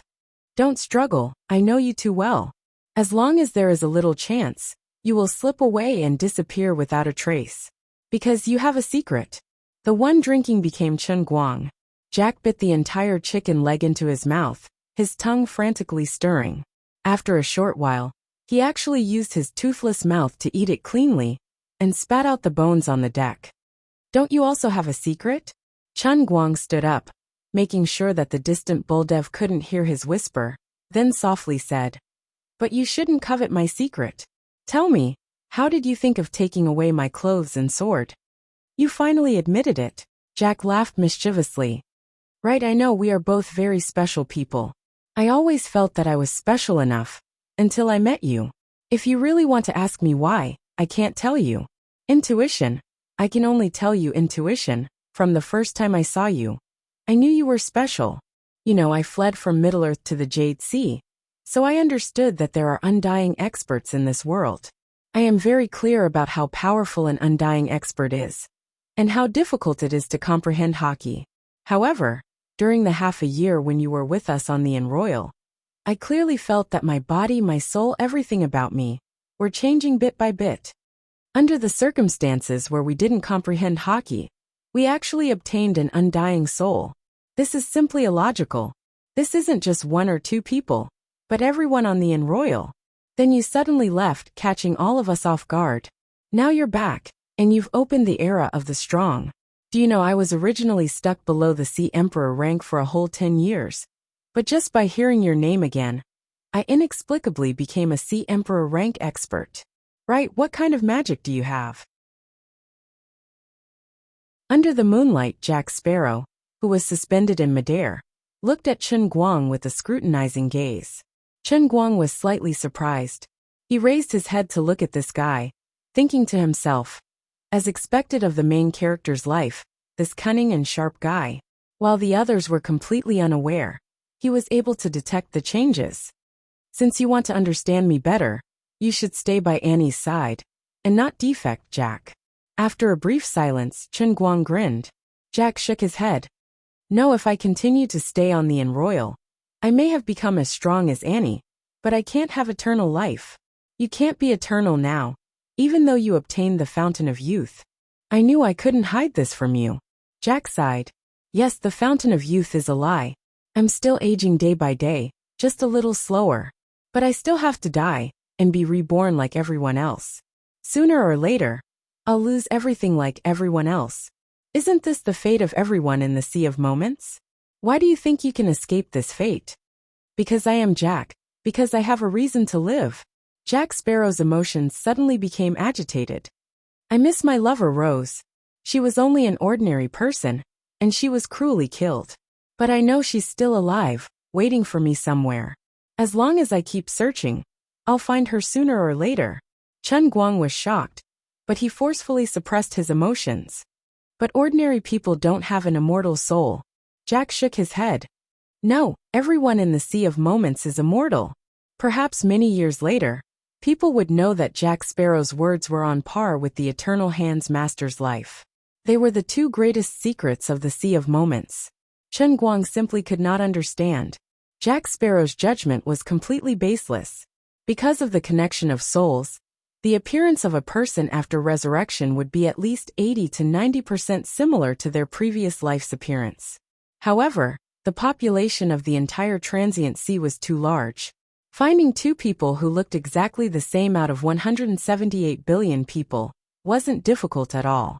Even if an undying rank expert met a dead person, they would not be able to find any past memories from their conversation.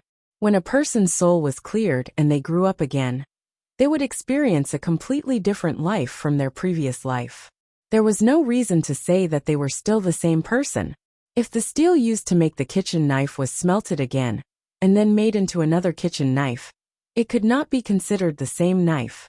Only Chen Guang himself, the master of the Sea of Moments, could clearly see the changes from a bystander's point of view.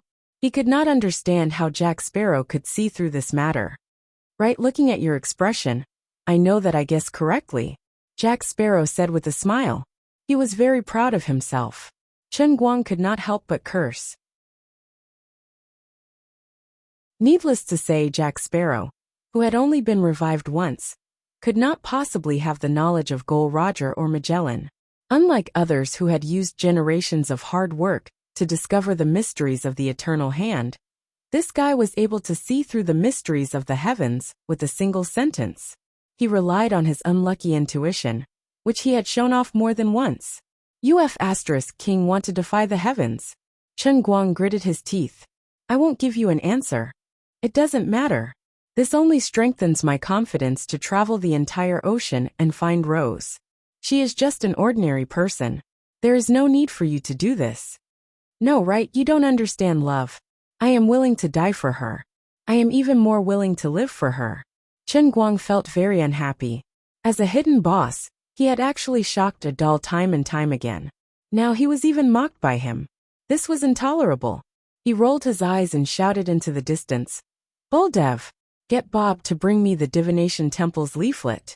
Jack, you might not know about the new business that Wright Island recently launched. I think you will be very interested in it. Chen Guang smiled evilly. Aren't you capable? Aren't your intuition defying the heavens? Aren't you going to use your entire life to find your lover? You want to live forever to find your woman. I can understand that. After all, to find a woman in the vast Shuzhou Sea amongst the 170 billion people, the difficulty was simply unimaginable. However, the old man had a telescope. I will help you find her. I will do it now. You have no goal in life. Let's see how you can still be so noble. Let's see how you can pursue eternal life. In front of a true big boss like the old man, your main character life is still not tough enough. Chen Guang's mischievous soul was burning. A moment later, Jack Sparrow listened to Chen Guang personally read the Divination Temple's leaflet. His expression changed. How is it? Are you interested? You just can't speak. As long as you have my help, your rose will be at your fingertips. If I remember correctly, you know a very obscure Hebrew dialect. Otherwise, you wouldn't even be qualified to enjoy this incredible divination. Chen Guang used a devilish tone to tempt him.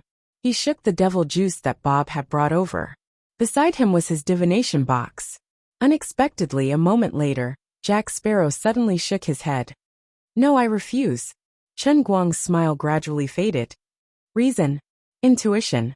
You think I would lie to you? Would I purposely find a woman who was not Rose, but someone who looked like her to fool you? After all, without an immortal soul, no one can retain their memory. So, are you afraid that you can't see through my scam? No, you are my friend. I believe you. But my intuition tells me that I have to do it myself. I will always believe in my intuition and never go against it. My intuition also tells me that you want my Hebrew.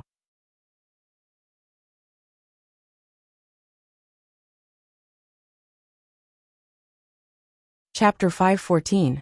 Damn it! That bastard! He stole my cotton underwear.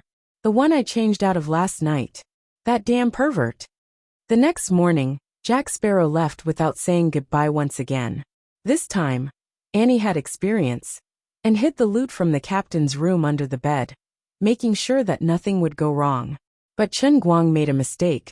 He only let Celine wash the clothes he changed out of yesterday, and hang them outside the window. The next morning, everything else was still there, but the fresh underwear was gone. Annie laughed. It's fine, you're still here anyway. It's just a pair of underwear, don't be sad. Chen Guang waved his hand. No, Annie, you're a pure girl, you don't understand. Everyone has their own life, maybe exciting, maybe plain, maybe short, maybe long. With a population of 178 billion, there are 178 billion stories. In this huge world, everyone has their own life. Although Chen Guang claimed to be the master of the instantaneous sea, but in reality, he could not control everyone's life and death. He could not make someone disappear with just a thought, nor could he create a person out of thin air. Perhaps it was more appropriate to see him as the manager of the museum. He held the key in his hand, opening and closing the museum every day, but he could not decide the specific opening time, nor could he give the entire museum to someone or some organization, and even more could not decide which items to display today. He was only the manager, not the curator, and not the director of the Cultural Bureau. Of course, maybe one day in the future, he could be promoted to become the real curator, and even become the director of the Cultural Bureau, who could make laws, say what is art, and what is art. But it was not now. The current Chen Guang had an illustrious status in the instantaneous sea. He was seen as a sage, and even more so as a prophet, and the two overlords under him represented the highest military power in the entire instantaneous sea. However, he himself had no intention of truly getting involved with the royal authority or the so-called divine authority of this world. He only brought his people and the island, under the guise of comprehending life and improving his cultivation. He traveled around the Sea of Moments. Together with his Leyte Island, he visited one continent after another, visited one hidden race after another. Even if the other party was hidden in the deepest part of the 10,000 mountains, or on a floating island in the stormy sea that no one could pass through, Chen Guang could control his Leyte Island, appear near them out of thin air, and then take out his piano music, offer his divination temple, spread the glory of the sage prophet Leyte, and fulfill their wishes. In the long journey, he once saw a giant beast in the sea that was tens of kilometers long, and even Brooke and Annie had to join hands to defeat it. He also once encountered a terrifying storm that raised 100,000 feet tall wave, to the extent that he had no choice but to use the Great Divine Shield to protect the integrity of Leyte Island. He even met a hidden expert outside of the five overlords, and sat down and discussed with the other party. In the end, he peeped into the secrets in the depths of his heart, and at the price of helping him find the secret books that he had lost 10,000 years ago, he tricked him into taking away the 13 super small languages that he had mastered. Chen Guang went to the frost continent in the north, and under the great snowy mountain that had been frozen for 10,000 years, he sat around the fire and chatted with the lights, who had been hunting for generations. The adult lights were less than 1 meter tall, but their muscles had astonishing strength. Their skin and hair were snow white, and they had wide palms and feet, allowing them to run like the wind on the surface of the snow. They were stubborn and self-enclosed, and they never came into contact with the outside world. Chen Guang spent 3 days, and finally dug out the deepest and truest wish of the Light's chief, and helped him find the artifact armor that the first chief of the Lights had left on the battlefield. He also obtained the dozens of Inuit dialects that he had mastered. However, the Lights were just a drop in the ocean in Chen Guang's long journey. Chen Guang also left an illustrious name on the Azure Dragon continent in the east, and with a famous work that flew 3,000 feet straight down, he was conferred the title of Poetry Immortal on the continent where the Huaxia people lived in the Sea of Moments. He came to the sky blue continent, which was full of black people, and on a whim, he pulled Brooke and the other top experts to build a magnificent sphinx. He also left an enlarged version of Saint Christ on the cape of the Ruba continent. He also left thousands of human-faced giant elephants on the floating island for the Fife people, who worshipped human faces in the outer sea. Just as he promised everyone, he brought the people of Leyte Island and left their footprints all over the Sea of Moments. Rather than learning more languages, it would be better to say that he was constantly talking to others, listening to their stories, and understanding the vast and messy history of the Sea of Moments. At the same time, he also left behind some of his own history. Of course, there were people who succeeded in their studies on Leyte Island and returned home in glory. At the same time, there were also new geniuses who had the honor of entering this holy land from the shores of other continents and floating islands. A person's greatness was demonstrated through his contributions to the world. Poseidon changed the people of the Sea of Moments. Magellan opened the eyes of the people of this world for the first time. Columbus used his life to stare at the shackles in the sky. Gol Roger summarized history into a letter. The Straw Hat Pirates passed down the seeds of history, and now settled at the end of the world. Chen Guang believed that with the amazing historian Nico Robin, when Luffy and the others returned, they would definitely bring back more of the truth of the world. Today, Chen Guang used the name right to open a new era of experts, and he brought the 100 million years of bardic culture to great success. He even personally guided Bob to promote the effects of the functional shells. But his greatest contribution was not just this. It was to use a few decades to let everyone on Leyte Island walk the sea with him. He had broadened the horizons of these people and broadened their hearts. The wider a person's horizon was, the higher their heart was. The height of their heart determined the heights they would eventually reach. Even legendary pirates like Blackbeard Teach and Dutchman Davy could not resist the temptation of Leyte Island. They came to Leyte Island as apprentices, starting from the most basic gardener and becoming a normal resident of Leyte Island. In the end, Annie Polly was the first to step out of the realm of hegemons, pushing her strength to new heights. That day, Annie stood on the sea, her eyes closed and her arms outstretched. The waves beneath her feet turned into giant whales that were 10,000 meters long, bouncing with her emotions. The waves moved because of her. The storms rose because of her. The sky howled because of her. The sea beasts bowed to her. The Sea of Moments left people with more than just suppression. When a person's strength was recognized by the sea, then they would be recognized by the sea. This was a realm that Poseidon had never reached, a level of strength never seen before. Chen Guang had personally named this realm the Ruler Realm. That was because the current Annie Bowley could rule an entire ocean.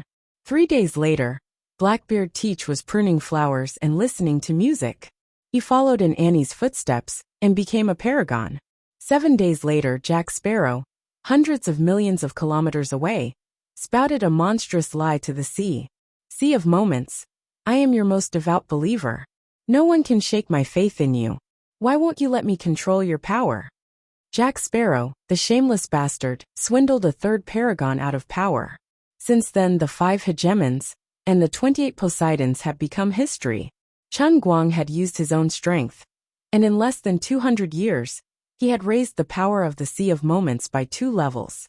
Even Chen Guang's most devout follower, the future ancestor of countless bootlickers, Bob, was speechless at Wright's greatness.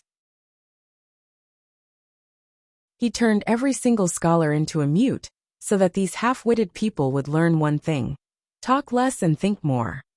Watson wrote this in his biographical novel, The Sage and the Prophet.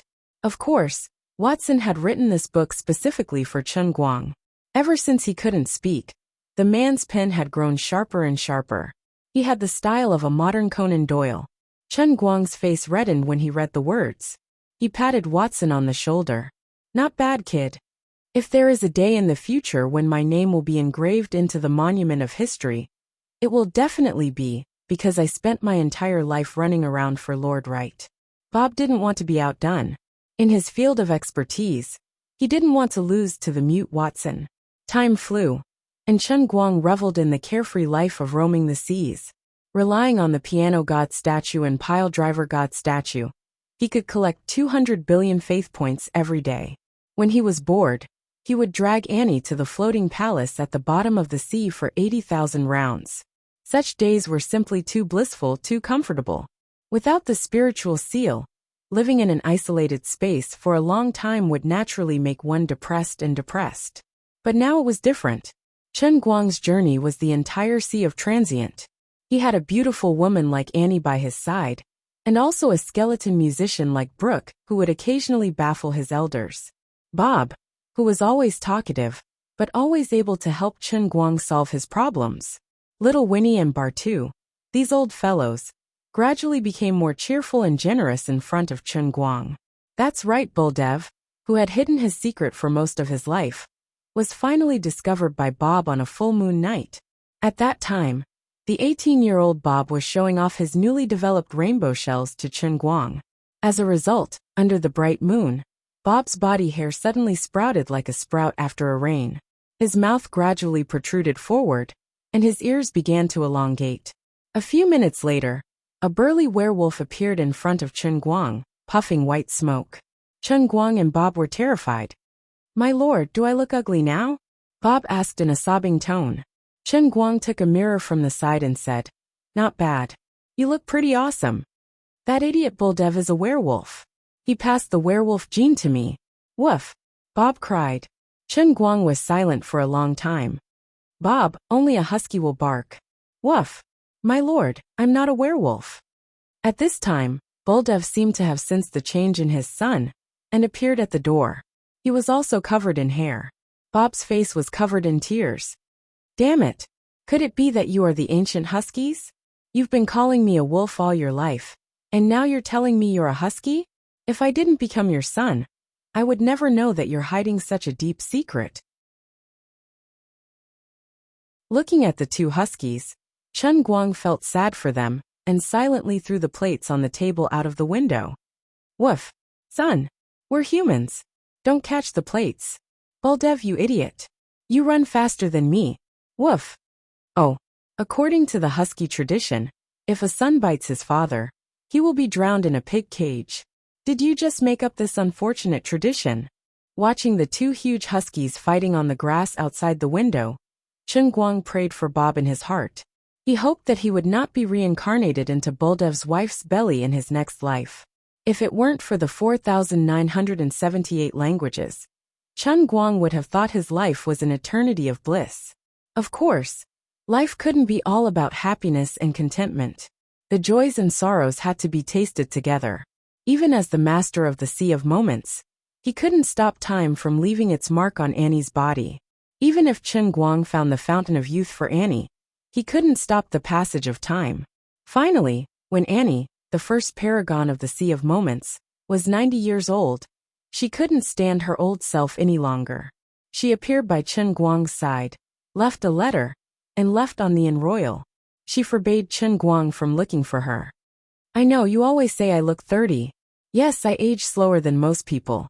The fountain of youth has given me an immortal body, just like you. But I know. I'm old, I'm going to die soon. Wait for me for 18 years, okay?" 3 years later, Chen Guang held the newborn Annie in his arms, a wide grin on his face. Annie, on the other hand, rolled her eyes. They had agreed on 18 years, but this guy had been waiting near the place where she was born for so long. "My lord, you won't even let a baby go, will you?"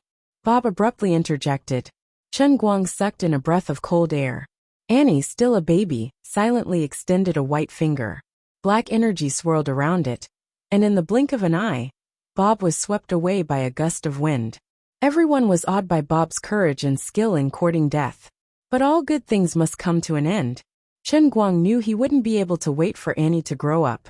In the past century, he'd traveled to tens of thousands of islands, several continents, and hundreds of thousands of people. He'd spoken 4,978 languages, but now he only had one left.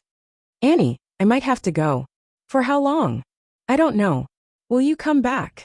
"Definitely. It's a pity that I couldn't leave a child for you," Annie, who was still a child, said. "It's okay. There's still a long way to go. Our lives are still very, very long." For others, Chen Guang might not be able to help, or he might not be willing to pay such a huge price. But for some people, Chen Guang was willing to pay faith points to preserve their memories. This meant that even if their memories were to be erased in the long years, Chen Guang could still use faith points to help them restore their memories. This might be considered immortality to a certain extent. You're tuning in to the Li Mei's Sword of Destiny YouTube channel.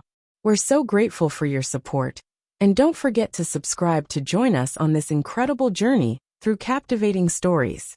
Your generosity through donations truly makes a world of difference, as it's the primary source of revenue that allows me to expand and enhance this channel for you. Thank you from the bottom of my heart for being a part of this adventure.